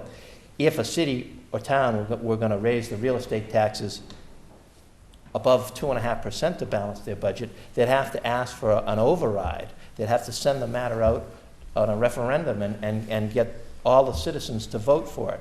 What I'm proposing is that if we propose any increase at all over the prior fiscal year, and in this case, we're talking about a $70 million real estate tax amount, if we're going to increase it any amount up to 2.5%, before we do that, we take a separate roll call vote here in the City Council, so that each year, prior to the budget, prior to our voting on the budget, we have a separate independent vote on whether or not we want to raise the taxes or not.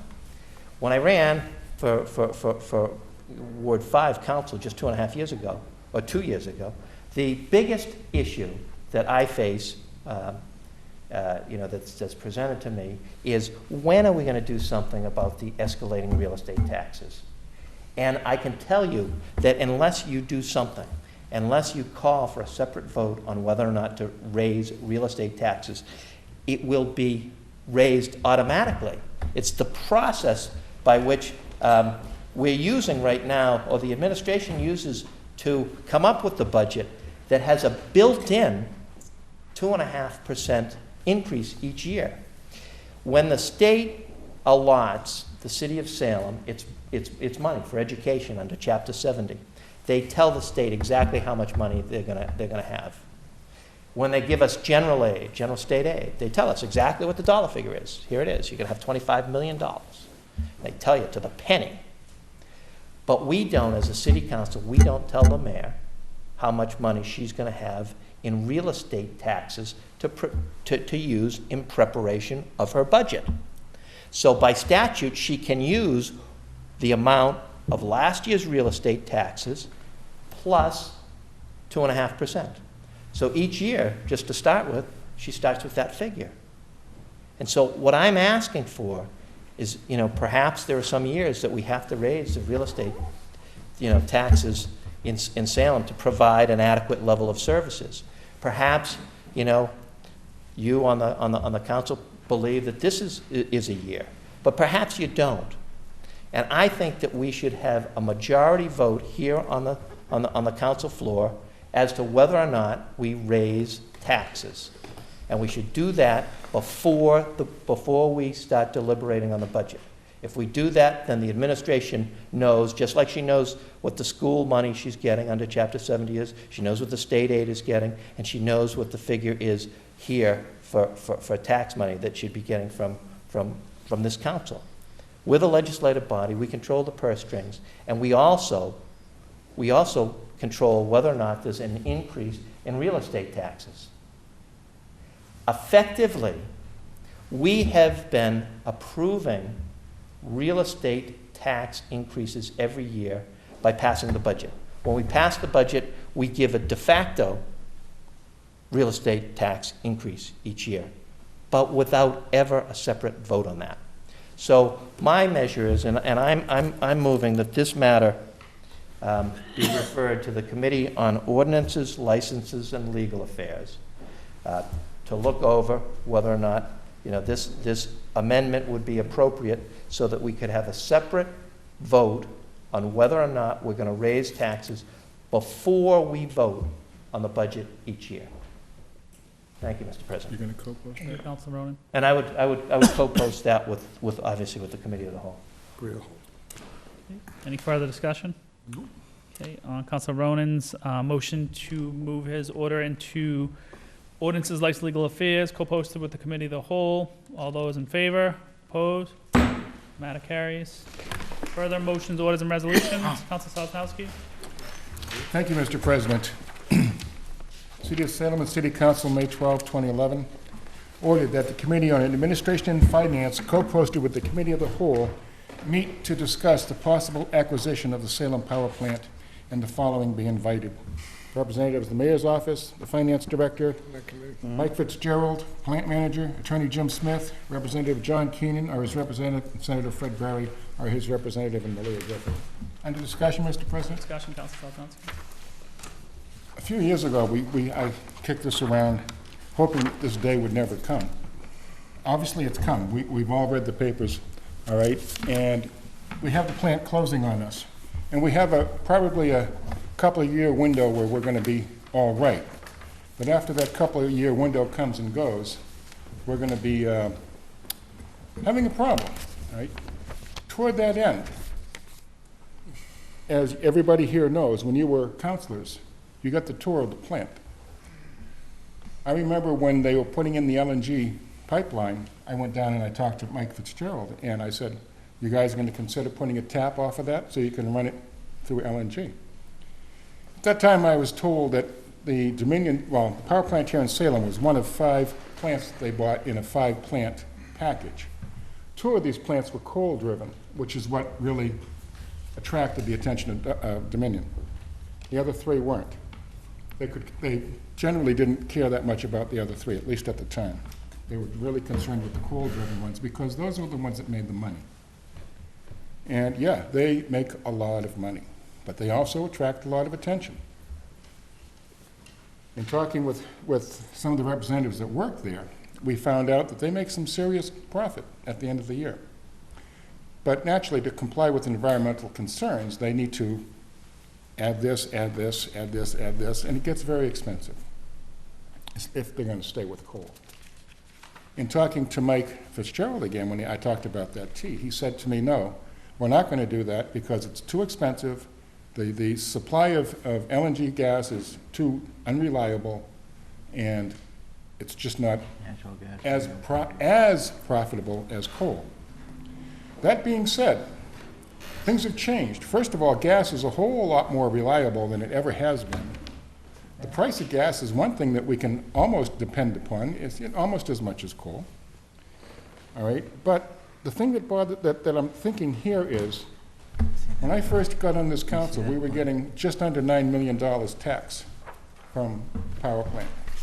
Then through renegotiations, the reevaluations, we're currently getting $3 million a year in tax and $1.7 million in added PR, if you will, for a total of $4.75 million from the power plant. That's wonderful, but if and when that goes away, what are we going to do? And kind of like what my good colleague here is talking about, the burden on the taxpayer, we need to try to work on that level. Now here's my thinking in the long run. Theoretically, the power plant makes over $60 million a year profit in the coal-fired operation, okay? The value of the plant has gone down so low that, therefore, that's their argument why they pay so little tax. Now that they're going to shut it down, it's probably even going to be lower. We buy the plant. Naturally, we're going to need an awful lot of state help with this, but I'm sure with John Keenan's help, we can get the proper agencies involved. We buy the plant. We convert it to gas. We get rid of the coal fields. We get rid of the oil farms. We basically address the concerns of the environmental. Yes, and I'm an environmentalist, by the way, so I care about the ocean that I live in, that I work in. And I want my kids to breathe healthy air like everybody else wants them. So I would like to see that plant done. Now let's just assume for a minute that because of the added cost of amortizing the purchase of the plant, the added cost of amortizing with pretty substantial investment in converting it to gas, let's just assume instead of making the 60 million because they were using cheap coal, let's assume you only made 10 million. And I think I'm really low on that estimate. But that's why I want to bring these people in to talk about realities. All right? So if we only made 10 million, we just increased our revenues to the city 5 million. For 1 year, we could probably tell the taxpayers, hey, your tax rates are not going up. And I'm assuming that that 10 million is incredibly conservative. The other part about it is, there's 180 folks down there that make a living down there. 180 families have a job down there. I want to make sure we keep 180 people employed. They don't all live in Salem, but a number of them do. I'd like them to stay here. I'd like them to continue pouring into the economy. I'd like them to eat at our restaurants downtown. The whole economic engine that it does. Are there going to be hang-ups along the way? Of course there's going to be hang-ups. There's no question there's going to be hang-ups. Is it going to be expensive? Yeah, it's going to be expensive. But it's not what it costs up front, it's what it returns. All right? And I don't mean return 20 years down the road. I mean immediately. Right? We need to try to work on that. I think it's time that we think out of the box. I think it's time where we consider this and we see where it's going. Because as we all know, even when the power plant shuts down, ISO, the switching yard is going to remain. So all those people that have this vision of some grand green space with palatial yachts pulling up, that isn't happening. Even if the power plant shuts down and we don't do anything, that vision is a pipe dream, because the switching yard remains. It's totally independent. We'll have Arthur run it. All right? That being said, I want to have the committee meet. I want to see what the realities are, and I want Mike Fitzgerald to come in here, because Mike Fitzgerald is an excellent plant manager, and he's done very good for that plant for a long time. And I would really like to see where this goes. The only, so this, if it's a reality, fine, let's pursue it. If it's not a reality, fine, then we have to think about how we're going to really make sure that we don't kill all the basic residents of this city. So it's a start, and we need to start somewhere, and we need to be thinking ahead. Thank you. Thank you, Councilor Oznowski. Councilor McCarthy? Thank you, Mr. President. First, for a correction, Mike Fitzgerald is no longer the plant manager. He's been he left probably about 4 months ago, so he's no longer there. So whoever's the current plant manager, we'll obviously invite them to the meeting. I actually sit on the committee. There's a state reuse committee for the power plant that was formed probably about 4 or 5 months ago. We had our first meeting probably 3 months ago. We actually had our second meeting, was actually today at 1 o'clock. By the way, I got a parking ticket because the meeting ran long. That being said, a lot of the issues that Councilor Sosnowski brought up are already being discussed. We had a PowerPoint presentation today which basically laid out a lot of what the good councilor is referring to. That being said, I will gladly accept this into committee, but I will not be moving on this until the reuse committee has done their due diligence. They have a plan, I think, for 3 or 4 more meetings to kind of work through. They're doing the analysis of cost. They're doing the analysis of reuse. They're doing today we heard about the possibility of gas and how to hook up to the gas line. There's been a wide variety of topics, and obviously this whole issue has been heightened with what appeared in the newspaper in the last couple of days. It is disturbing to me about the 180 people and families that are going to be displaced by this. But basically Dominion has gone on record that the number 3 and number 4 generators will be offline at the end of the year, and by 2014, June of 2014, number 3 and number 4 generator will be offline. It's a harsh reality. It goes to what the good councilor alluded to 10 years ago when he got on.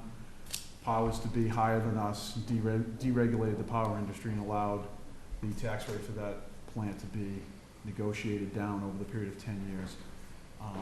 Basically under the premise that the ratepayers, such as ourselves, who pay electricity bills, would save money. Well, we all save pennies on the dollar over the course of years, but we as the city of Salem lost that tax revenue, and over the course of the last 10 years, as it went from, it's still the largest taxpayer, as it declined in revenue, we've been shifting some of that burden onto the residents. Hopefully we can get this worked out. I don't know if municipal owned, that actually came up in the meeting today, is the answer. I don't know if it's private. I don't know if it's demolition, tear it down. It's a moving target, of which where they have a target closing date, we're trying to move forward in this committee to establish just what we're talking about. And once we get the recommendations from that committee, I think if one of the recommendations is to explore municipal owned, then obviously we'll bring everybody in. But I think it's a little premature to bring all those same people into a finance committee meeting when they're already having a meeting that we're trying to address all these issues. I'll be more than happy to keep it in committee until such time that I think the time is right to bring those people and have that discussion. I thank the good counsel for bringing it in. Obviously, we all have concerns over this issue, but I think right now we need to just take a little bit of a breath and let the committee do its work, and then we'll report out. Once that report's out, I'll make sure everyone gets a copy of it, and then we'll have everybody in and have a conversation. Thank you. Councilor McCarthy. Councilor O'Keefe. Council, through you, Mr. President, question of the council from Ward 1. And could you tell who's on this committee and how is it? It's very good. I mean, excellent report, but who's on there and what's the time frame for this study? McCarthy. Through you, for Councilor McCarthy. Thank you, Mr. President. Through you to Councilor O'Keefe. If I go around the table, there's 2 or 3 consulting firms. There is Cynthia Carr from the neighborhood as neighborhood representation, Salem Sound Coast Watch, the mayor, myself, Representative Keenan, people from Safe Environment, Pat Gazemba was there, Jeff Barsnell was there. There's a big cross-section of different interests that have been raised. It's not just geared towards power plant people. I mean, obviously, John, the attorney for the power plant was there, Malia was there, Malia Griffin was there. There was a big cross-section of people in the room that the consultants presented. What the first meeting we had was more like, okay, what are the concerns, what are the issues? They came back, tried to look at those, and now it's okay, what makes sense if we look at reuse? And there was a lot of interesting stuff. I really don't want to digress and go into everything that was said today, but there is a large representation of different interests, both community, legislative, and citizens as well. So it's a very well-rounded group. It's well represented in all spots. Thank you, Mr. All set. Any further discussion on Councilor Sosnowski's motion to put the idea of purchasing the Salem Power Plant into the Committee of Administration and Finance, co-posted with the Committee of the Whole? All those in favor? Opposed? Further motions, orders, and resolutions. Councilor McCarthy. Saw my hand first. Thank you, Mr. President. City of Salem City Council, May 12, 2011, order that the Committee on License, Orders, and Legal Affairs take up the matter referred to the City Council by the Park and Rec Commission on raising the parking meter fees at the Willows meters, and that Doug Boland and the Park and Recreation Commission be invited. Under discussion. Thank you, Mr. President. As liaison to the Park and Rec Commission, this has come up in some of their meetings. Actually, at the last meeting, we received a letter from Doug Boland asking for the city to consider raising the fees. At the committee meeting, Mr. Boland will come in and speak to it. The meters at the Willows, the money generated from those meters goes into a fund that goes directly back into the Willows. A couple of years ago, we renovated the bathrooms, of which the first percentage of that goes to pay for the renovations to the bathroom, because we paid that out over 10 years. The other money gazebos has been improvements. The Park and Rec Commission looks at the meters as a way to generate further revenue and to supplement some of the repairs and maintenance needs at Wells. Obviously, I'll make sure that the businesses down there are made aware of the meeting. Actually, if we can maybe notify the Campbells and the Hobbses, being two, and there's one other one, I'll get you their name, just to make sure that they're aware of what's being considered, and of course, any interested citizen that wants to come down and talk about this. I mean, it's not an easy issue. It wasn't easy when they first went in, so we'll have everyone and have a conversation about it. Thank you. Thank you, Councilor McCarthy. Any further discussion? Councilor Fury. Just a point of information, Councilor McCarthy, if I may. the revenue was generated by those parking meters. It's really transformed the Willows, the bathrooms, brand new bathrooms, which has been long overdue.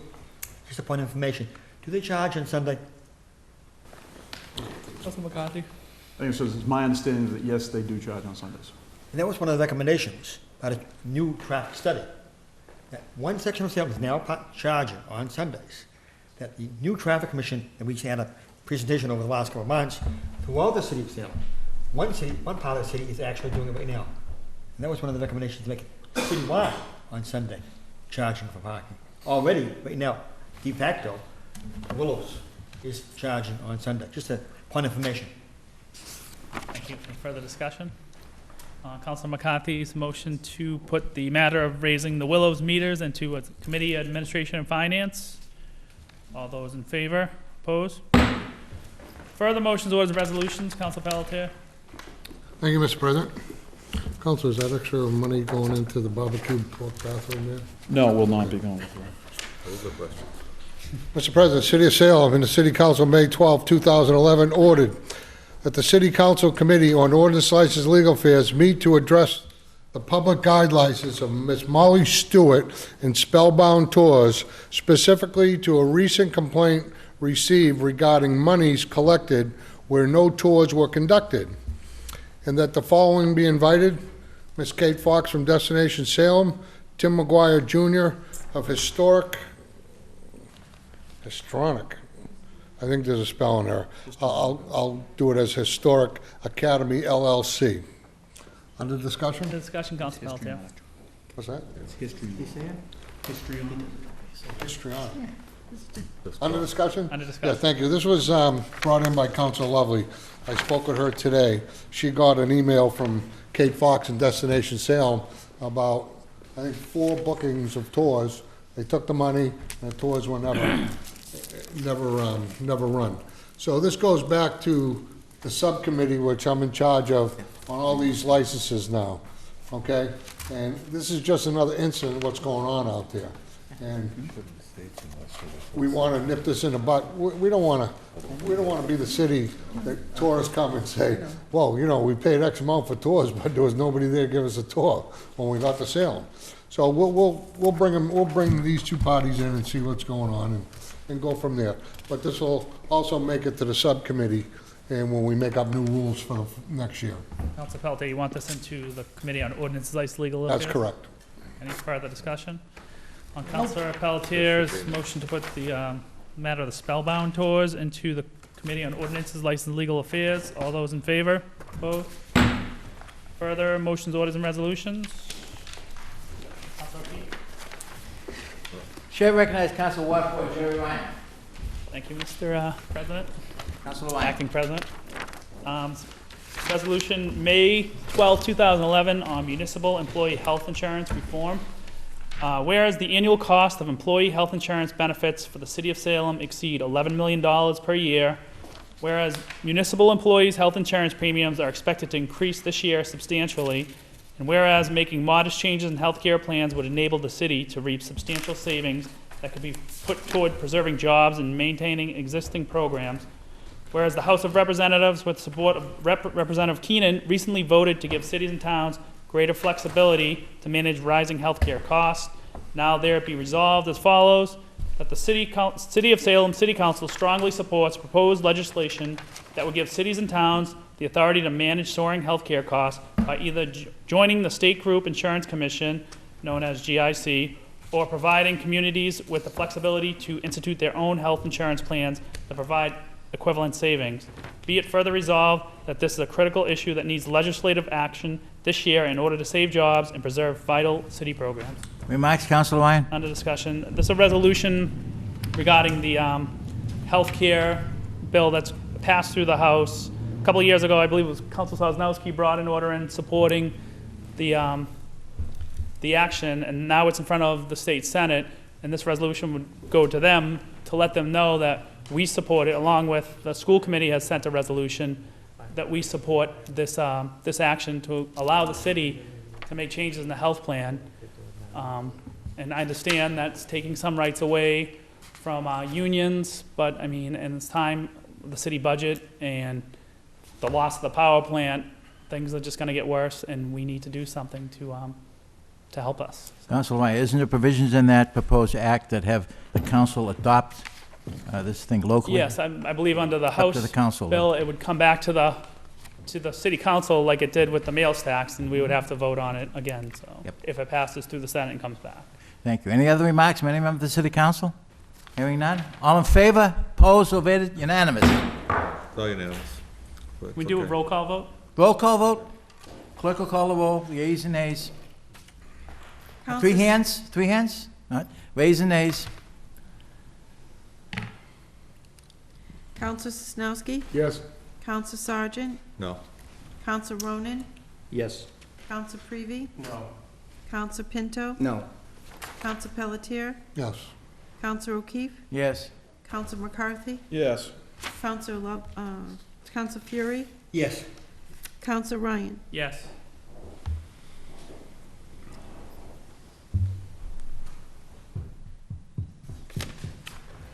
On the matter of the resolution affecting health plan resolution, the vote goes to 7-3 in favor, 8 yeas and 7, the nays are 3, and there's 1 absent. I declare the resolution adopted. For reconsideration, hope that does not prevail. Council Pelletier moves for immediate reconsideration and hopes the vote will not prevail. All in favor? Opposed? Opposed. 7. Thank you.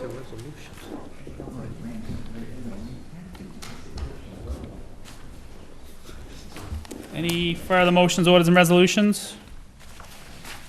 Committee reports. Counselor O'Keefe. Thank you, Mr. President. Earlier this week, Councilor Lovely called me through the city clerk's office and asked me if I would report to the committee on ordinance, license, and legal affairs. And I understand she's doing well. I sent her an email myself today, and I know she called the city clerk earlier this morning when I was in her office. So in the City Council, May 12th, 2011, the Committee on Ordinances, License, and Legal Affairs, to whom was referred the matter of granting certain licenses, has considered said matter, would recommend approval of the following. The long list: public guide, sea worms, secondhand valuables, and tag days. The first one, Thomas Valla, 140 Bridge Street. Number 2, Salem. Waive for the public- reading. Wait for reading. Okay. On acceptance of the report, all those in favor? Opposed? On adoption of the recommendation, under discussion? None. No discussion, okay. Move for adoption. Move for adoption, all those in favor? Opposed? Further committee reports. Mr. President, Counselor O'Keefe.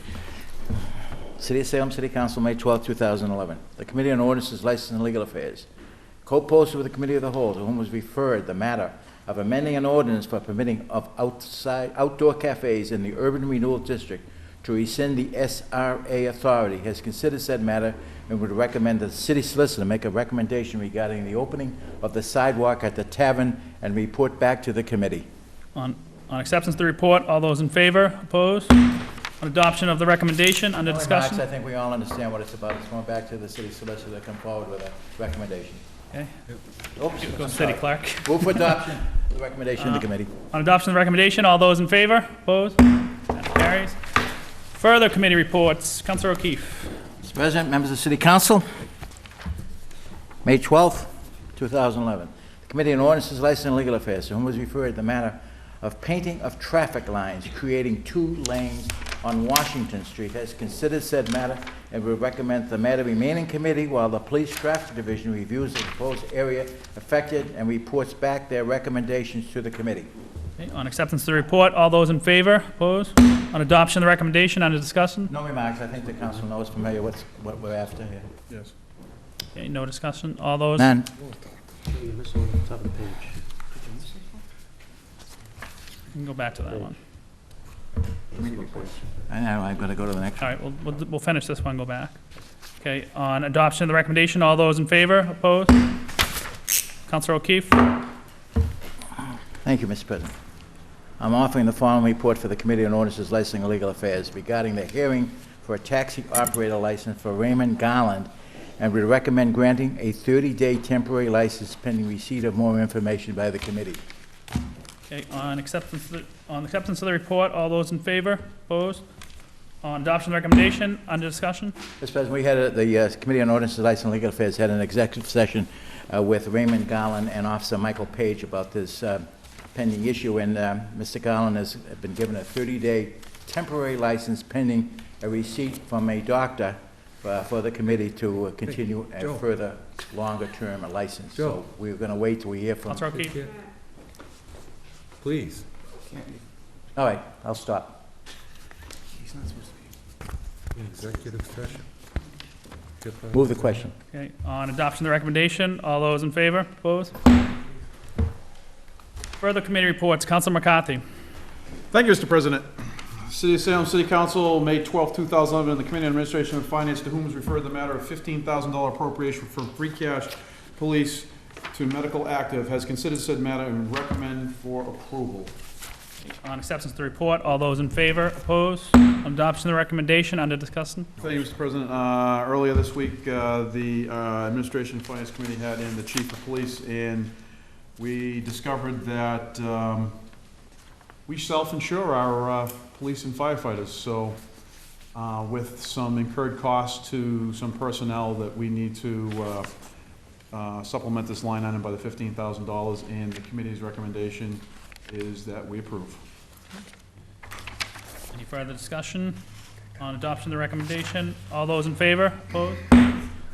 Further committee reports. Councilor McCarthy. Thank you, Mr. President. City of Salem, City Council, May 12, 2011, to the Committee on Administration and Finance, to whom was referred the matter of a $15,461 appropriation from free cash to the City Hall taxes in the amount of $12,761 and rent $2,700, has considered said matter and recommend approval. Okay. On acceptance of the report, all those in favor? Opposed? On adoption of the recommendation, under discussion. Thank you, Mr. President. Early this week, we had Mr. Viscay in and Jason Silva from the mayor's office to discuss this matter, and subsequent of which the taxes, there was a tremendous spike in the value of the property at 120 Washington Street, of which, because the City Hall Annex operates 40-some-odd% of the building, the increase in the $12,000 is our allotment for that amount. That being said, today I had a conversation with Deb Jackson, just as a curiosity question, because she wasn't in the chambers, and I said, why has there been a tremendous spike in the value of this property? And basically, it was twofold. It was, one, has to do with the increased occupancy, and two, because 120 Washington Street goes back and kind of goes over where Gulu Cafe and the upper crust. Above there now are residences. There's people who live there. So now it goes to a mixed use, and the mixed use rate for a combined usage of a building is taxed higher than it would be that if it was just commercial or just residential. So there's a factor that involves there, and plus there was some new restaurants added with kitchens, and this actively reflects what the actually reflects what the value of the property is. So that being said, the first portion of it, the increase in taxes, is due to this, and the second part is the rent is the $2,700, which we need to adjust because the rent costs went up earlier when the when the council didn't approve the lease for 120, so this additional funds is to offset the increase in incurred costs for the next months until we get to the next fiscal year. So the committee recommend approval. Okay, any further discussion? Okay, on approval of the recommendation, Council Pelletier. On the discussion, I'm just curious as to, shouldn't it say City Hall Annex? Because it's City Hall Annex, it's not City Hall. I'm just, Well, that's what's printed in the community. I mean, obviously, my report to the City Hall Annex, 120 Washington Street. Okay, all right. And so now, Mr. President, one more thing. Yes. Between this money and the 40-some-odd thousand we would have saved had we accepted that, so now we're paying an additional $67,000 this year? Council McCarthy. No, Because it's got an escalator, right? Council McCarthy. Through you to the good Ward 3 councilor. The first part of this, the 12, I passed the order sheet down, the $12,000 some odd dollars is relative to property taxes. Even though we're the city and we are exempt from property taxes because we occupy space in that building, it's written into the agreement that we pay our portion of the property taxes for the amount of building which we occupy. since the value of that property has escalated, the difference in their bill, because the way the agreement's written, we assume our 41 or 40.6%, I forget what the exact number was, percent of that's the $12,000. The $2,700 is the increase over the next few months until we hit the end of the fiscal year as a result of the escalator clause in the contract. Do we know how much more it's going up after that? No, we do not. Exactly. Any further discussion?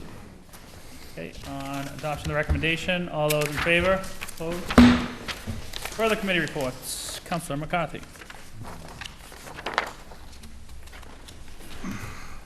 I'll just take them in the order that they're in front of me. The City of Salem City Council, May 12, 2011. The Community Administration and Finance, to whom was referred the matter of $13,000 appropriation from free cash to public property oil heat, has considered said matter and would recommend approval. On acceptance of the report, all those in favor? Opposed? On adoption of the recommendation, under discussion? Thank you, Mr. President. We had the Tom St. Pierre from Inspectional Service who takes care of these bills in to discuss this matter.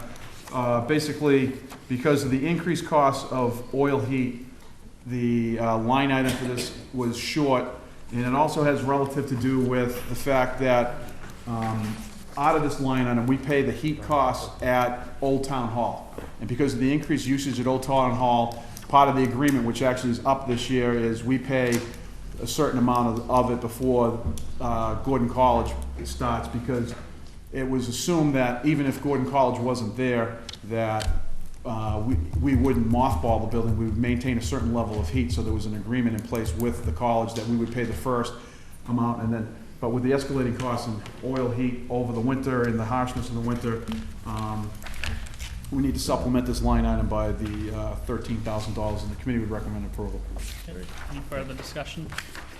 No further discussion, Mr. President. On adoption of the recommendation, all those in favor? Opposed? Further committee reports. Councilor McCarthy. Thank you, Mr. President.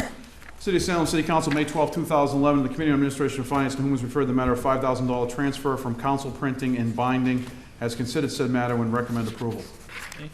On acceptance of the report, all those in favor? Opposed? On adoption of the recommendation, under discussion? Thank you, Mr. President. Earlier this evening, we had the city clerk in and basically explained to us that she has funds available in two line items relative to voting and what was the second line item from Machine equipment. machine? Thank you.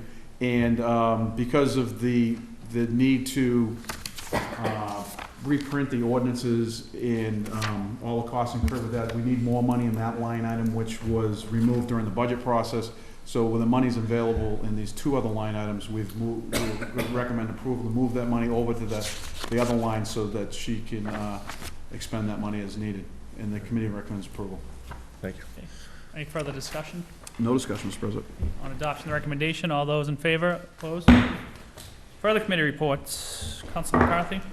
Thank you, Mr. President. City of Salem City Council, May 12, 2011. The Committee on Administration and Finance, co-post with the Committee of the Whole, to whom is referred the matter of a $20,000 appropriation from free cash to fire apparatus repair, has considered said matter and would recommend approval.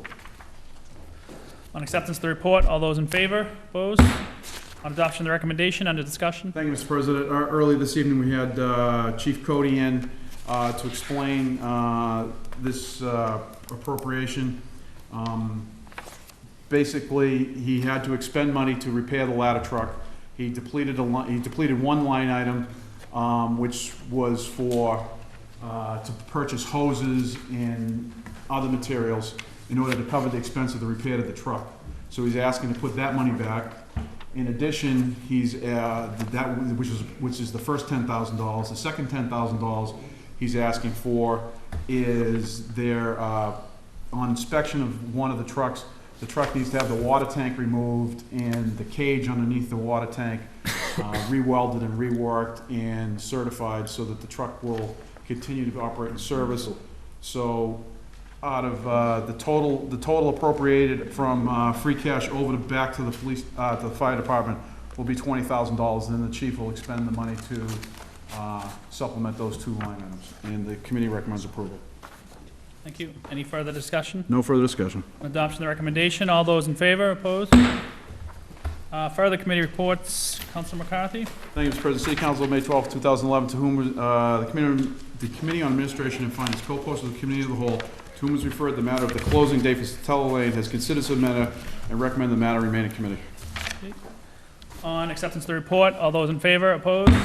On adoption of the recommendation, under discussion? Briefly, we invited in the Mr. Kelty and his what's the word? Client. His client, thank you. And we had a meeting set up and they had a conflict, so we're gonna have them in at a later date to have a meeting in the near future. Thank you. Thank you. Any further discussion? Couldn't think of the word client. Okay, No further discussion. On adoption of the recommendation, all those in favor, opposed? Councilor O'Keefe. Recognize the council from Ward 4, Jerry Ryan. Thank you, Mr. President. City Council, May 12, 2011, the Committee of the Whole, to whom was referred the matter of pre-disaster mitigation presentation, has said, consider said matter and recommend, just keep in committee. Basically, we had, on discussion. All in favor of accepting the report? All right, remarks, council? Okay, thank you, Mr. President. We had Sam Cleaves from the Metropolitan Area Planning Council come yesterday and do a presentation. Basically, he did a presentation in front of the planning board, I believe in the beginning of April, on disaster plans for the city of Salem. Required to do this so we can apply for grants. The presentation was only like 15 minutes long, and basically went over the risks, the different sites that would be identified in a disaster situation, and different issues within the city. Remarks from anyone? Councilor Ronan, Ward 5. Yes, Mr. President. This is a brief meeting, but it's important that I guess there has to be at least 2 public hearings on this. This disaster mitigation plan allows us to do certain things.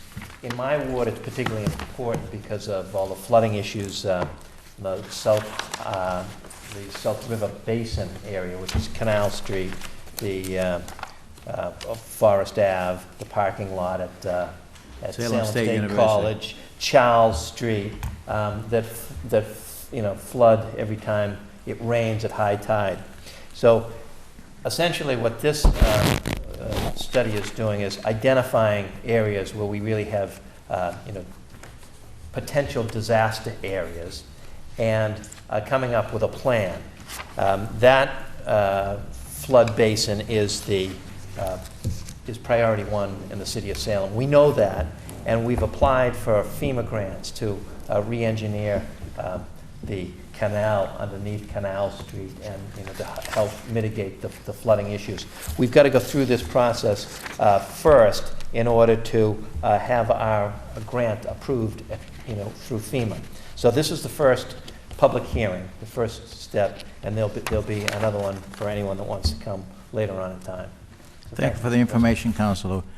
Councilor Pelletier, you wish to be recognized about pre-disaster mitigation?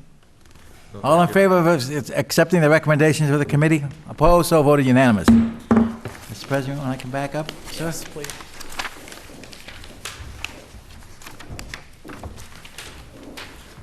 This is mine. Charge, yep. Communications from city officials, none. Petitions, We have public guide, tag, and tag day license applications. Mr. President, Councilor O'Keefe. I move that these matters be referred to the Committee on Ordinance, License, and Legal Affairs for their recommendation and findings. Councilor O'Keefe moves that the matters be referred to the Committee on Ordinance, License, Legal Affairs. All those in favor? Opposed? Further petitions? We have 2 taxi operators, Timothy Keene and Elliot Eflin, who were President? denied. Councilor O'Keefe. I move that the taxi operator applications of Timothy Keene, 42 Buffin Street, number 2, Salem, and Elliot Eflin, 461 Lowell Street, Peabody, be denied. Councilor O'Keefe moves No that- remarks. Councilor O'Keefe moves that the 2 taxi operators mentioned be, licenses be denied. Any discussion? All those in favor? Opposed? Further petitions? We have a request from Timothy Keene for a hearing on the denial of his taxi operator license. Councilor O'Keefe. President, I move that the petition of Timothy Keene for a hearing is scheduled for May 25th, 2011 at 6 p.m. in the council chamber. Okay. Counselor O'Keefe moves that a hearing for Timothy Keene be moved to the Committee on Ordinance, Licensing, Legal Affairs, scheduled for May 25th at 6:30 PM. Yes. 6 o'clock, we started this, but that's all right, 6:30. 6 o'clock, well, whatever time. Or whatever. Under discussion? No discussion? No All those- discussion. Can't- All those in favor? Opposed? Further petitions. A request from Elliot Eflin for a hearing on the denial of his taxi operator Counselor license. O'Keefe? Mr. President, I move that the petition of Elliot Eflin for a hearing for the denial of his taxi operators be scheduled for May 25th, 2011 at 6:30 PM. Okay. No remarks. Counselor O'Keefe moves for the hearing for Elliot Eflin be held in the Committee of Ordinance, Licensing, Legal Affairs on May 25th at 6:30 PM. Any further discussion? None? All those in favor? Opposed? Further petitions. We have one drain layer contract operator license, Counselor- Caruso Corporation. Mr. President, member of the council, I move this be granted. Counselor O'Keefe moves that the following drain layer contract be granted. All those in favor? Opposed? Further petitions. We have one claim. Counselor O'Keefe? Mr. President, member of the council, I move that that claim be forwarded to the Committee on Ordinances, Licensing, and Legal Affairs for their findings and recommendations. Counselor O'Keefe moves that matter be referred to the Committee on Ordinance, Licensing, Legal Affairs. All those in favor? Opposed? Unfinished business? None? Counselor President? Yeah. Counselor Creevy moves for adjournment. All those in favor? Opposed? Meeting adjourned. Just a point of curiosity, you need me to come up with an extra ticket for Salem State?